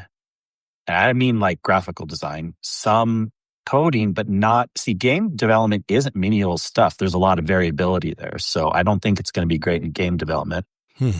And then, of course, writing, like a lot of people use it for like rewriting stuff, like make your document sound better and stuff. Sure. Here's what's happening when you talk about the, I definitely think there's going to be a bubble, and we're already starting to hit that a little bit. But it's more complex than you even mentioned, because here's what I know. The Microsoft layoffs actually can't be attributed directly to AI. That's the excuse they want to use. Right. But they were going to cut jobs no matter what. And sure, that may give them more money to build into AI, but they aren't cutting the jobs yet because of AI. When I did some more research on that, you're going to hear this from a lot of companies, because they want to throw an excuse on something. And it's not that AI is not doing well. I think two things can be true at the same time that are separate things. Yeah, AI is not going to do as good as they think it does. And they're going to cut jobs and use AI as an excuse. You know what I mean? So execs would love to have an excuse to lay it on something. Yeah, but what's that mean, man? Yeah. What's that mean when they lay off all this talented people and the AI fails miserably? They going to hire them back? Well, we have more of a recession. They hire them back eventually. Who knows? But okay. All right. It's just greedy companies, but we'll see what happens. But which you're correct. When you were talking about the execs using it more than the regular employees, I know that very, very well, doing IT stuff for a lot of companies. It's a little more complex, the reason why. I mean, a lot of it is because AI is expensive, man. And I don't even know how much these companies are saving. They've been wasting so much money on AI. Only the execs can afford it first. They don't want to push it down to all the employees. I can't tell you how many customers I have to let's buy the AI license and Copilot only for the execs. But no, we can't push it down to the normal employees yet because it's really expensive. Wow. That's one reason. Okay. Or another reason why execs use it more than regular employees is because, let's say it was a company that did push it down to the normal employees. Well, then yes, your example in the article is perfect sense, because the employees don't want to use it because they feel like they're digging their own grave, right? They feel like, and that part's definitely true potentially. And then, so you got to find a way to show your value, no matter if you're using AI or not, and then show that to your managers and the people above you, because if you can still show your value, it doesn't matter what's happening. Even if like a department gets laid off, but you were doing really cool things and always having side conversations with your boss, you could be like, hey, sink me in somewhere else. It's possible. You could still have your job. So that's that. And then let me see if I had any other notes. Microsoft layoffs, not entirely from AI. Execs using it more, that's why. And what AI will do. We're definitely going to be hitting the bubble here. It's so true that it's being overused. And I think we will know within the next 1 to 5 years, and maybe as fast as 1 year, we'll kind of see where it settles down to and how AI is going to be used. And I gave some of the examples that I think it'll be used in, but we'll have some job losses because they'll want to blame it on that. Some other people will actually get fired because of legit reasons of AI replacing them. But then I think the market will correct and things will get better. I'm not so convinced it's the best thing in gaming studios for much anything. I think AI has its place more in scientific research, creating design, writing documents, things like that. It's better almost for lawyers than game studios. So, yeah. That's crazy. Yeah, it makes sense because the executives don't want to spend it on. And I would think also, Kingsley, that the executives do more clerical type work, in their job. Versus you have a more precise job, more if you drain it down to the employee level. I have a feeling you have more specialized skills that the AI would have to learn. And it is good for that admin work or like writing up documents. Deadpool confirms it too. The higher ups at his company use AI for everything. Right. They want to, why not? The executives, they're going to push on themselves first because they have the money and they know their jobs are safe because they're the top people in the company.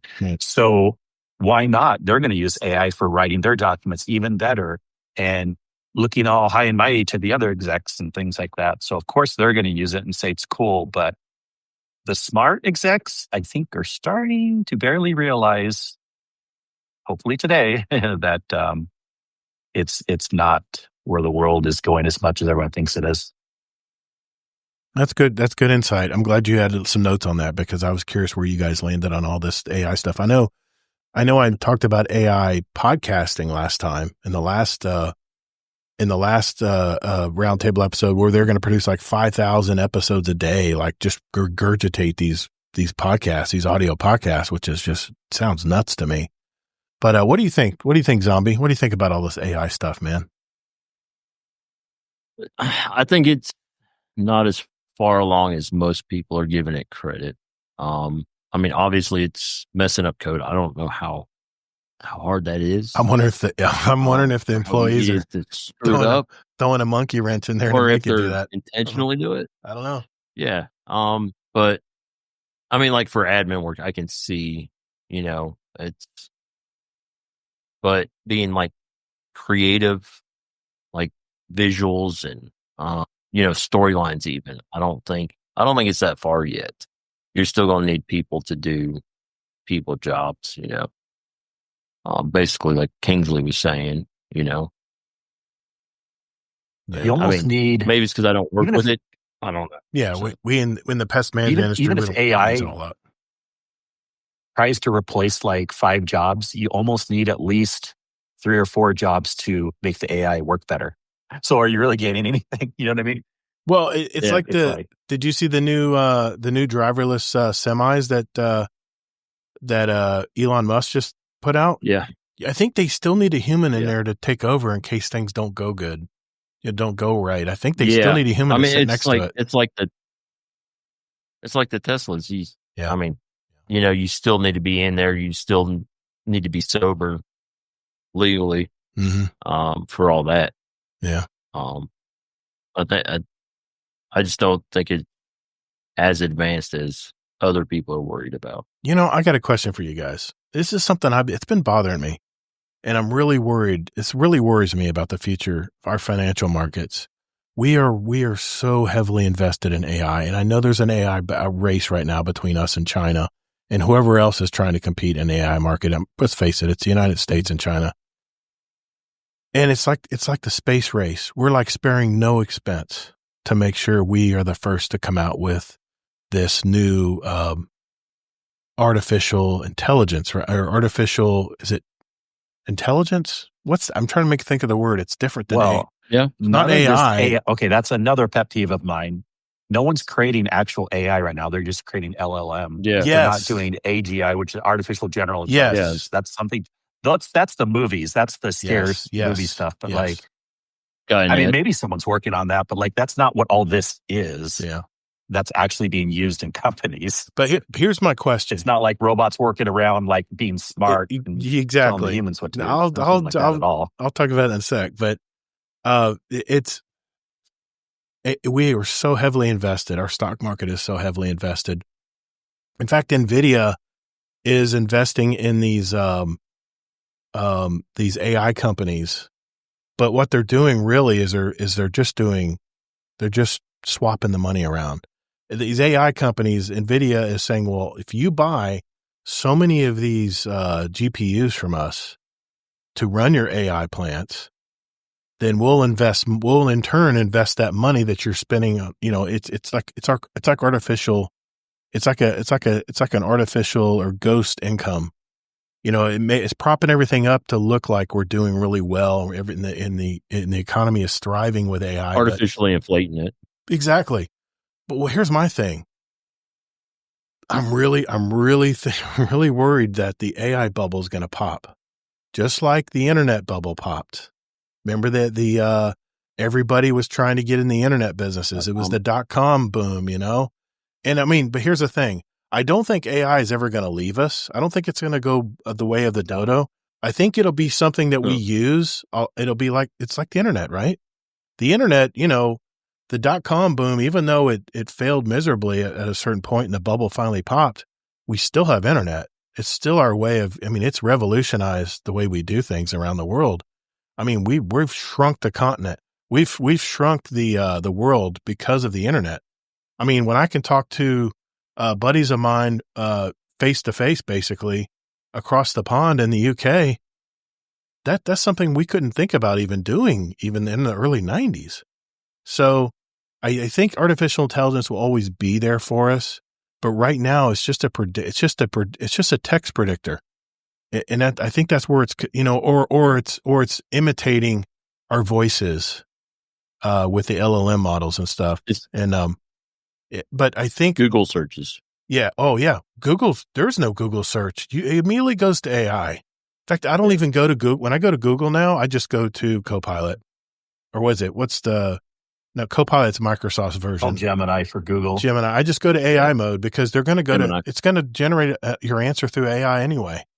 So if anything, search has even been affected by AI, and maybe that's the way it'll be down the road. But the thing about AI is that it's not always perfect. And I talked about this a couple shows ago. When AI actually puts out something that's false, but then someone produces an article based on that false answer, AI will loop back around and pile on, and actually, because someone published that record, will actually enhance that that's definitely the answer now. So it can create a loop of misinformation really quickly, and that's going to flop. That's going to burn a lot of people. But my biggest fear is that the AI bubble, when it pops, is really going to kill our stock market because we have so much investment.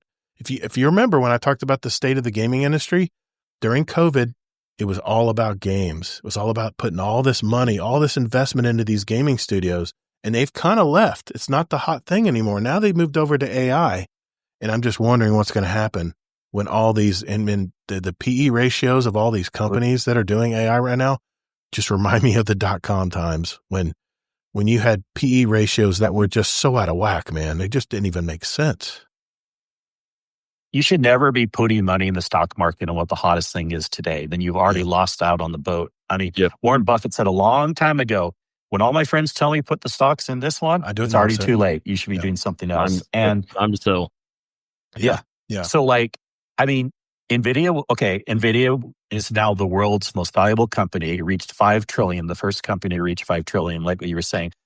You know, I think it's still going to go up some. So sure, put some money in right now, but like, you should be selling it soon, just in case. I'm not saying, so a lot of stock people will be like, no, that's stupid if you're going to do micro things. But when you're talking about like long-term, it's going to, who knows how much, I don't care if the stock market crashes. I'm just going to be shaking my head over here like kind of knew it would happen somewhat. Well, so people, if you invest in stocks, just don't do it all in AI. You know what I have? I've invested in, and this isn't from the COVID years. I've invested into gaming developer indexes. It's basically different gaming companies out there that is built into an index, and an index where you. And how's it doing? They dipped a little. Obviously, like I mentioned, when the investors started moving on to AI, but I think in the long term, I think the gaming industry is just getting started. I think once we hit that barrier where the next big graphic jump comes, I think when the next big graphic breakthrough comes, and it's just nearly freaking if it's literally photorealistic, we get the next generation of processors and games out there that look like real life, almost like real life simulations. That's when gaming is real. These industries are really going to take off. So I'm in it for the long haul.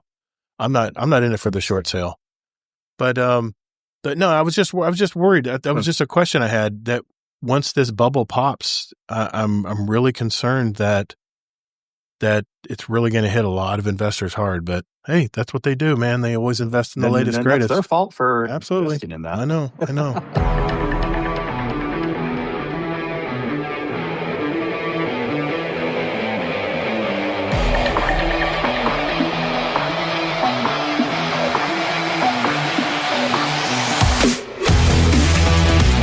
Hello, Scumdeath here, your favorite uncle, and you are listening to the most heavy metal Destiny podcast on Earth, Guardian Downcast.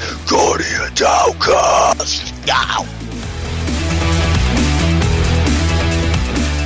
Speaking of AI, another hilarious story I have for you guys tonight.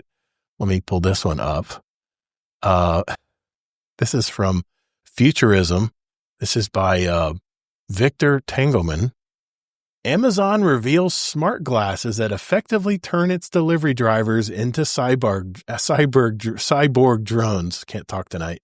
Amazon is spending copious amounts of money looking for ways to automate labor currently done by human workers. The company is hoping to replace more than 500,000 jobs with robots by 2033. As the New York Times reported this week, the company is currently the United States' second largest employer behind Walmart. And in the meantime, it's looking to make human workers it's stuck with, I love that, with as machine-like as possible. Just look at the company's efforts to enhance its delivery drivers' productivity with new smart glasses that can scan packages and provide turn-by-turn directions on the road. Whether the goal is to make the lives of the already overworked drivers easier or to squeeze every last drop out of them by turning them into dystopian cyborg drones that record their every move is up to debate.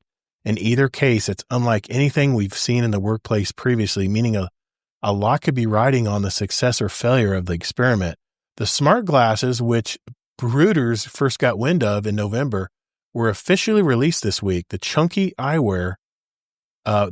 wearables are meant to help delivery associates, they call them DAs, identify hazards, seamlessly navigate to customers' doorsteps, and improve customer deliveries, according to the official announcement. Amazon claims it developed the glasses with the input from hundreds of DA drivers who work for delivery service partners. If there are hazards or a need to navigate complex environments like apartment buildings, the glasses will guide the drivers safely to their destination, the company wrote. Instead of relying on accompanying smartphone for a number of crunching, as in the case with similar offerings from likes of Meta, Amazon's glasses come with a vest that contains a battery and a camera trigger button, because they always got their smartphone out taking a picture of that they dropped the package on your porch. The advent, besides allowing drivers to detect hazards or mistakenly drop packages, the glasses could reignite a heated debate surrounding the tech's glaring privacy implications. The advent of camera-equipped smart glasses has raised concern among privacy advocates as they allow anybody to easily record everything and everyone around them with or without consent. As The Verge points out, Amazon made no mention of this ethical implication of its new smart delivery glasses. To the contrary, the company's continuing doubling down on robotics suggests that the wearables are only a stepping stone until deliveries can be done entirely by robots. Earlier this year, the information reported that the company is developing AI software to allow its robots to operate as package delivery workers, potentially foregoing the need for clunky eyewear altogether. So I was just curious what you guys thought about this, because it kind of made me laugh a little bit. The first thing I'm thinking about is how many of these smart glasses are going to be accidentally dropped out the side door and run over by the delivery trucks. You know what I'm saying? Yep. These big bulky glasses that they got to wear that follow them everywhere they go. What do you guys think? Going to be a First impression is pile of them about a mile down the road. It's not robotics for the humans to wear smart glasses until the actual robots are delivering. But anyways, this is very interesting because of all, and again, none of this stuff I call AI. I just call it advancements in technology, but I guess someone wants to call it AI. But anyways, I have two thoughts. Mm-hmm. I think this is a much smarter idea at first glance than anything that's been done with AI so far, because it does make sense. There's so many benefits that can happen. You don't have to pull out your phone. I mean, if you agree to work for Amazon, and as long as they're not like literally being mean to their employees, they probably are at times, but whatever. That discussion's different. But agree to work for Amazon, you have to, you have to take a picture. Why not have it be through your glasses instead? Right. More efficient. It can help you with certain hazards, yada, yada, yada. This seems very, very smart to me, actually.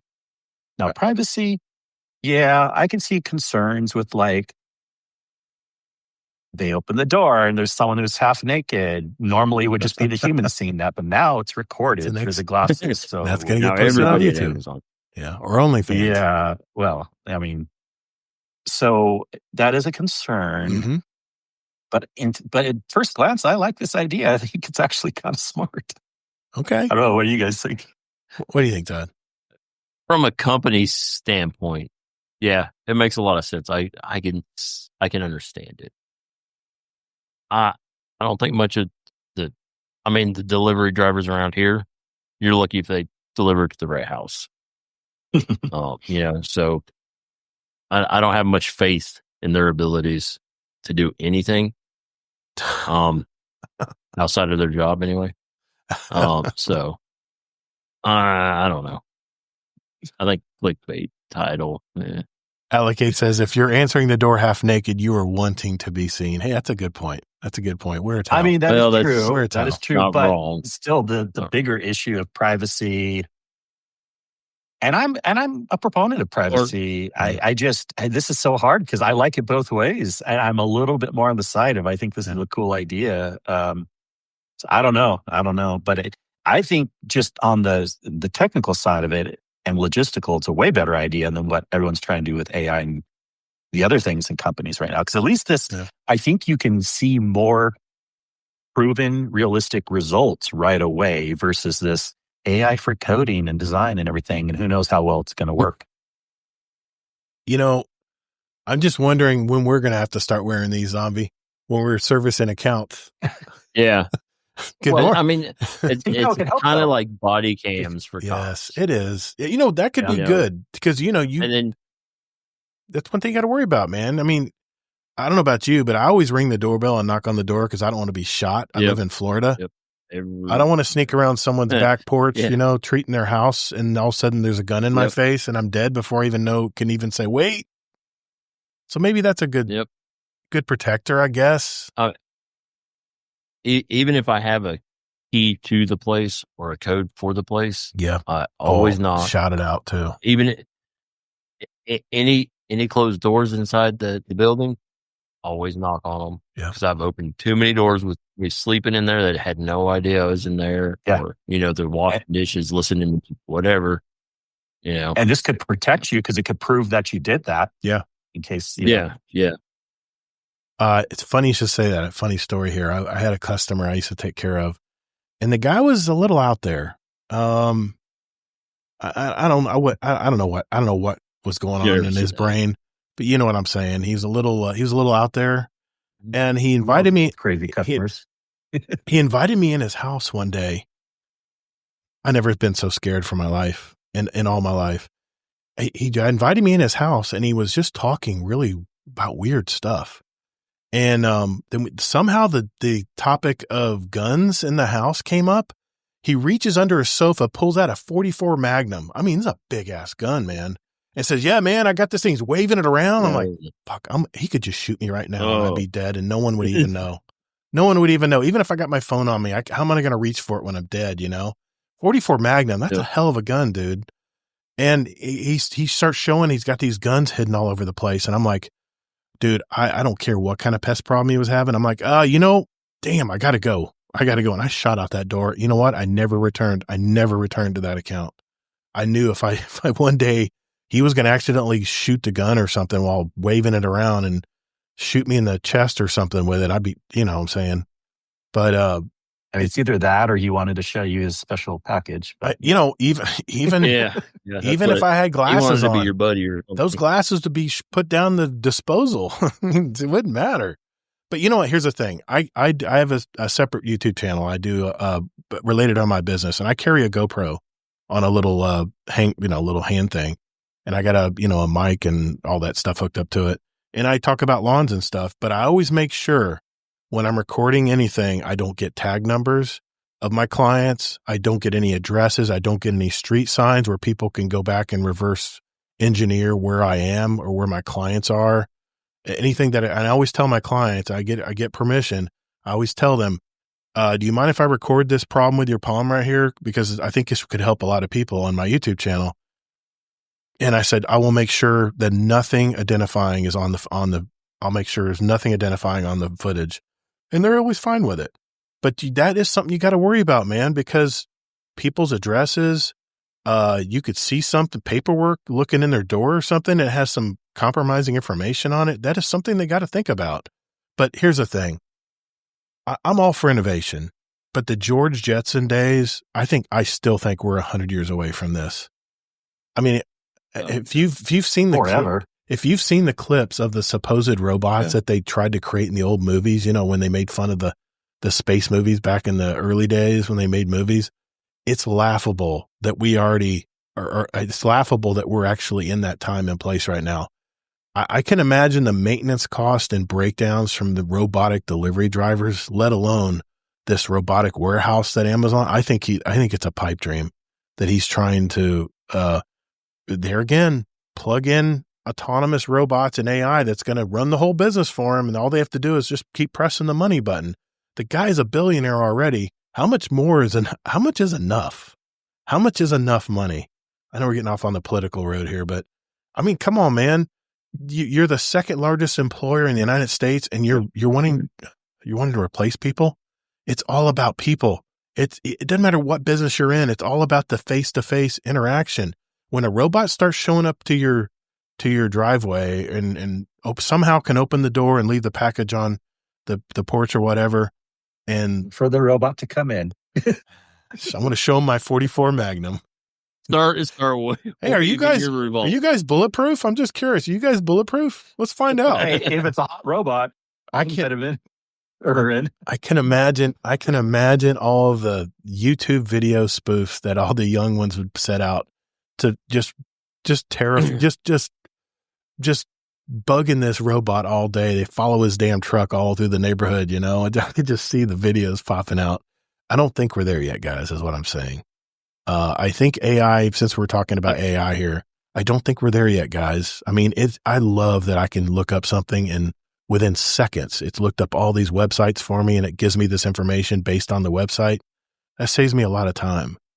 But I would always double check and check it with another source, whether it's another search from another search engine or whatever. But there's been a lot of instances. You should do that anyways, even before Gemini came out, even then, because they had put sponsor results at the top and a lot of people would miss that sponsored word. And so it's always good to check a few results just in case to kind of confirm, are you getting conflicting information or the same information each time? And then that can really help. And there's all this investment in AI companies right now, but none of them has shown any profit. That's what worries me about the future of AI. I really think that there will be a bubble and it will pop. And I think it'll be very similar to the .com boom. I really do. So I thought that was a funny story. I thought you guys would get a kick out of that because it was funny. I saw that story. But funny. I says, man, that's just crazy, man. Making anyway. I actually think the glasses is a good idea, but I just know people, man. People lose their earbuds. They lose all kinds of things. I could imagine the cost overruns just being a fortune on those glasses. And those glasses aren't cheap yet, you know, the Meta glasses and all that stuff. I don't think it's scalable yet. Like iPads for tracking delivery stuff may not be cheap either. And those could also break, but it really just depends if they think it's worth it or not. Yeah. Mm-hmm. Yeah. I just see these stories and I'm like, you know, guys, we're not there yet. We're really not there yet. I'm not worried. You know, I agree that there is going to be some kind of a bubble. I don't know if it's going to be dramatic, like we're all in recession, but there will be a bubble. And the question is, how many people are going to actually lose their jobs because of this overinflated idea that AI is going to take over and run everything and press the money button without any human interaction? That's just not, it's delusional. It really is. Anyway.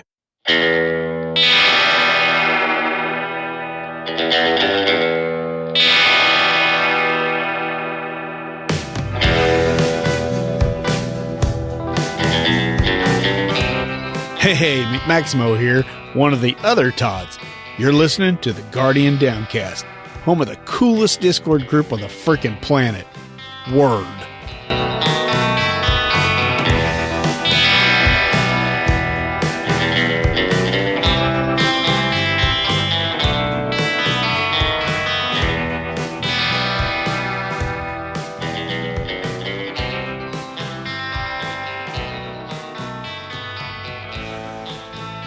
I'm going to take one question from our Discord because I thought this was a good question. Since it's Halloween Eve here, I figured let's go ahead and answer this question while we're spooky. Yeah, while we're about 50 minutes. Yeah, while we're in here, I figured let's go ahead and get in this question. It is from Mr. Dead Rabbit. Good to hear from you, man. What is your favorite scary movie? Your favorite scary movie.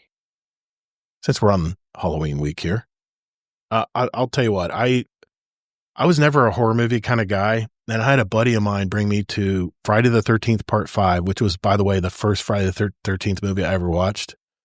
And I remember I'm a freaking grown-ass person. I'm not grown-ass. I was like I was in high school, and I've never, ever done this in the theater, but it was back then. It was so gory back then.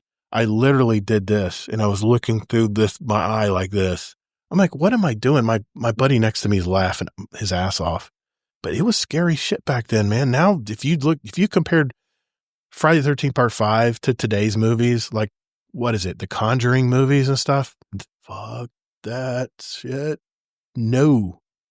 But everybody knows what's my scariest movie. What's the movie I always talk about that messes with my head? Oh, I know. What is it? Do you remember Zombie? I'll see if somebody remembers, but it's the, I forget the name of it now, but it's the one in the house with the couple with the, that was like a documentary because it was very believable because it was like a documentary. Annabelle? If anyone thought that, it wasn't a Paranormal Activity. Yeah. That movie scarred me for life. I still don't like to stick my foot out beyond the covers on the bed because I'm afraid the damn whatever goes. Every night I have to sleep with my feet off the bed. Fuck that. No.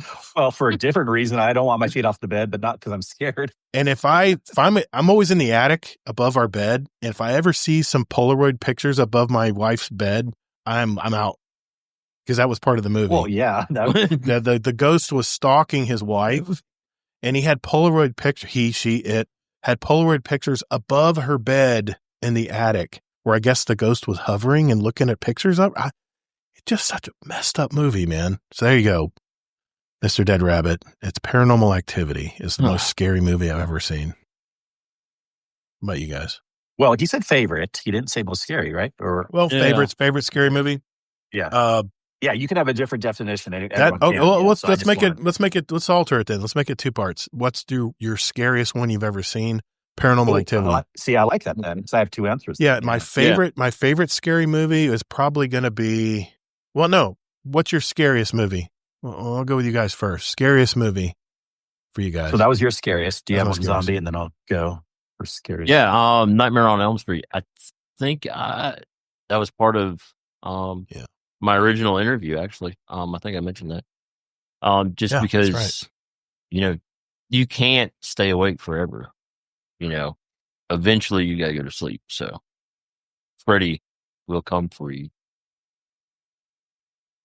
The scariest one, it was just a weird time in my life. I don't think I'd be scared at all anymore. And I generally don't get scared of scary movies. But at the time, The Ring really bothered me. The Ring. Oh, yes, The Ring. The VCR tape, the videotape. Oh, man, that movie was. That wasn't even necessarily the scariest part to me, but just the overall, everything about it. I know what there was also when I was a kid, some movie about like a fly and like goo in the wall. Was that actually the movie The Fly, or was that something else? That was considered a horror movie back then. That was considered a horror movie back then. Yeah. I know what mine is. Okay, favorite though. I have a different answer. I know what my favorite is. I'll go. So we'll go in order. Get Out. That's my favorite horror movie. Is Get Out. Where she's stirring the cup and the guy literally gets transformed into a hole in his mind. I've seen it. Yeah. My God, that movie was good and it was scary. Yeah, Get Out would be my favorite scary movie. Yeah. So I grew up watching, like Tales from the Crypt and just whatever was on TV. Right. So Leprechaun in the Hood was one of my favorites. Leprechaun. Those movies were insane. And then, it's just ridiculous, over the top kind of. And then Cabin in the Woods. I was just thinking that. I liked it because it was kind of that was a scary movie. Kind of behind the scenes on them. Jump Scare Central. Yeah. Yep. I'm going to have to give two answers because my first answer people may not accept. Okay. But my favorite scary movie, first answer, is the movie called Scary Movie. It's a comedy. Yeah. That did cross my mind. Yeah. That did cross my mind. That was a funny movie. That's really good. Anyways, if people don't accept that, then my actual answer would be, oh shit, now I forgot. Your favorite or your scariest? No, I know. It was something kind of similar to, Scream. Oh, okay, yeah. Scream series, but even just, I'll say Scream 1. Scream. Right. Yeah. Oh, Yeah. and don't That's forget. probably my favorite because there's just so much classic everything in there. So I tell you what, if you're going to the theater right now for Halloween or for this Halloween weekend or whatever, I really suggest you go see Weapons. That was, it's more of an independent movie, but that was a very eye-opening movie. And even though it's considered a horror movie, I thought it was really good. And I don't want to spoil too much on it, but man, what a movie, man. That was I would call that the most innovative horror movie I've seen in a long time. So, and it's not based on paranormal stuff. Thank God. Remember the days of listening to your favorite radio station and chilling out by the pool, or maybe rocking out in your car singing to those songs you knew by heart on the way to work, only to be interrupted frequently to annoying ad breaks. Today, it seems like there's just as much advertising as there is music, and why podcasts have become so popular. But I see more and more podcasts following that same trend, and it seems the corporate machine is slowly intruding into your listening space. This is why podcasts are so great, because we don't have to accept this, and thanks to our Patreon community, we won't be placing any outside ads or promotion into our show. So continue to enjoy our conversations ad-free. If you would like to join our Patreon community, check out GuardianDowncast.com and hit the Patreon button to find out more and how you can help out. Later, Guardian. Speaking of patrons, I wanted to give a shout out to our Patreon community. Thank you and enjoy all the extra content that I've produced over the years. Videos, podcasts, special episodes just for you guys that support our community. A big thank you to all of our patrons of our show, especially our Dungeon Champion patron, that's Deadpool1 Merc, and a big thank you to our Raid Boss patrons, that's Jealous, Frostbite, and Amazing Taco King. Remember, all of our funds from our Patreon community go right back into our community. Also, all of the subs on our Twitch channel go to our Discord community, and also all of our AdSense revenue from the YouTube version will go there as well. Well, I hope you all enjoyed this month's Roundtable episode. But what do you think about our topics this week? Kingsley discussed the topic on whether large gaming companies should continue to invest in RPGs and live service games. And I, of course, had to bring it around to Sony needing to invest more human capital into the Destiny game, as it's so difficult to establish yourself in an already crowded gaming industry, and how foolish it would be for Sony to leave Bungie and the Destiny franchise to wither on the vine. That's such a huge community that we have surrounding this game. Z0mb1eP0ps mentioned how gaming hardware and peripherals like controllers and mouse and keyboard, is it pay to win? As there are probably very succinct advantages to using gaming monitors and powerful computers and the latest gen consoles versus using older hardware. I talked about how EA is trying to integrate all aspects of its gaming studio into generative AI. In fact, the CEO said it was the core to their business, which was scary. It's too early, guys. But being that they have put this generative AI into use, it's backfired terribly. They're putting out bad code and even worse, employee morale, being that they're training their AI counterparts to replace their jobs. I also touched on a new innovation that Amazon was experimenting with, its delivery drivers, with these augmented reality glasses, saying that it's supposed to help them be safer, but is it really? Or is it more of a control to keep an eye on their delivery drivers as it records everything it sees? And again, how these big corporations are leaning way too hard on artificial intelligence to completely run their businesses. That's what we all thought on these topics, but I'm curious what you guys think. So join the community at discord.gg/GuardianDowncast and give us some feedback in the GDC feedback channel. Remember to say hi and also introduce yourself while you're there. You can also go to GuardianDowncast.com. Hey, before you go, I wanted to reiterate to check out my brand new podcast, 50 Years Experience Required. It's on all the podcast apps out there and that you normally use. In a nutshell, it's more personal stories and experiences that I've had, and the topics range wildly. I'll talk about relationships in one episode, money in another, how I run my business in yet another. It's all over the place, but it gives you varied topics about personal experiences in my life and how they could help you guys. And they're all very short episodes, less than 30 minutes, or basically the amount it takes you to shower, shave, and get ready to go to work every day. I got a brand new episode releasing very soon, so I hope you guys can check it with that. It's 50yearsexperiencerequired.com or 50yearspod.com. Either of those will take you right to the website where you can start hearing some of these episodes. Remember, that's 50 Years Experience Required. Next week, Kingsley and I will return with another live episode. We'll be live on my YouTube and Twitch. That's ToddtheGatr, ToddtheGatr, and also in our live stage channel of our Discord server.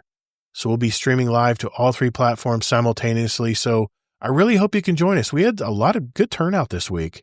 I love seeing everyone in there listening and interacting with us live in the chat. It's why I do the live shows. I love interacting in real time.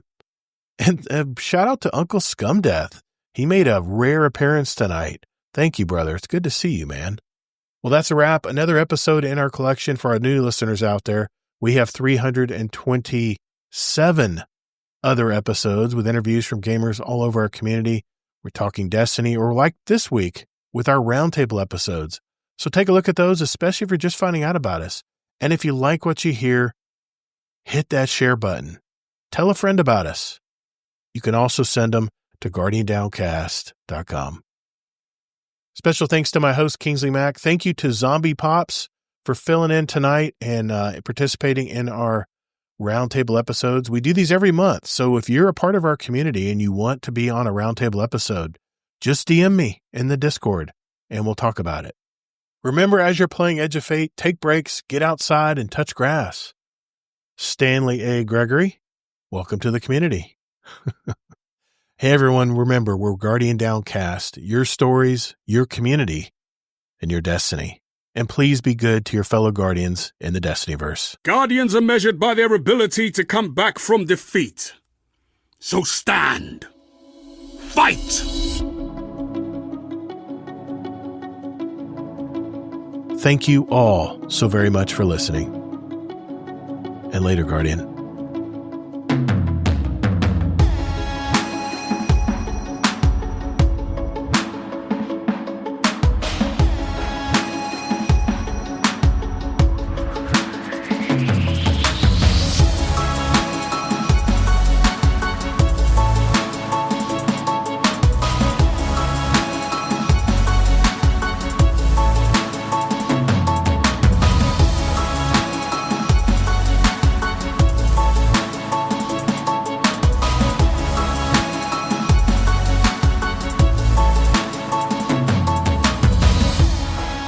Thanks everybody for hanging out tonight. I love doing our Roundtable episodes because we don't have to exactly talk about Destiny on these days. And I think, to be honest, I think we all need a break from Destiny every now and then. And this gives me an excuse to do it, once a month. So just want to thank you guys. Yeah, thank you guys for hanging out with us tonight and letting us talk about something that somewhat is off Destiny topic. And yeah, just thanks for hanging out tonight.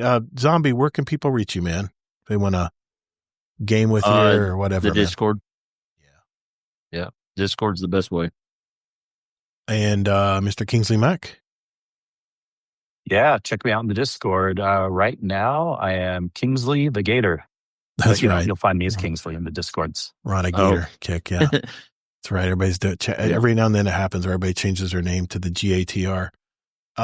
Hey, if you look for Kingsley, you'll find me. Yeah, I'm sure you guys are anybody who's listening right now. It's ToddtheGatr, ToddtheGatr is my Twitch and YouTube channel where we actually put out a live show right now. If you're listening on the audio version, It's ToddtheGatr 7359, I believe is my Bungie number. If you want to send me a friend request, I usually definitely take friend requests that come from our Discord community. I don't know how many we can hold. I think it's like 3,000 or something on PS5. But anyway, that's how you can reach me in Destinyverse. Other than that, I thank you all for listening. Hit the like button, hit the sub button, hit the follow button if you're on Twitch. If you want to be let know when we do have future podcasts coming out. Or I do stream on Saturdays, by the way. We stream our Desert Perpetual raids, at least for the time being. I might switch to something else later. But we'll be streaming this Saturday night. I'll be sure to stream that as well for anybody who wants to follow along and see us struggle bus through the latest raid. But thanks, everyone. Thanks for hanging out with us. I'll see you guys in the Discord. Later, Guardians. Have a good one. That's good.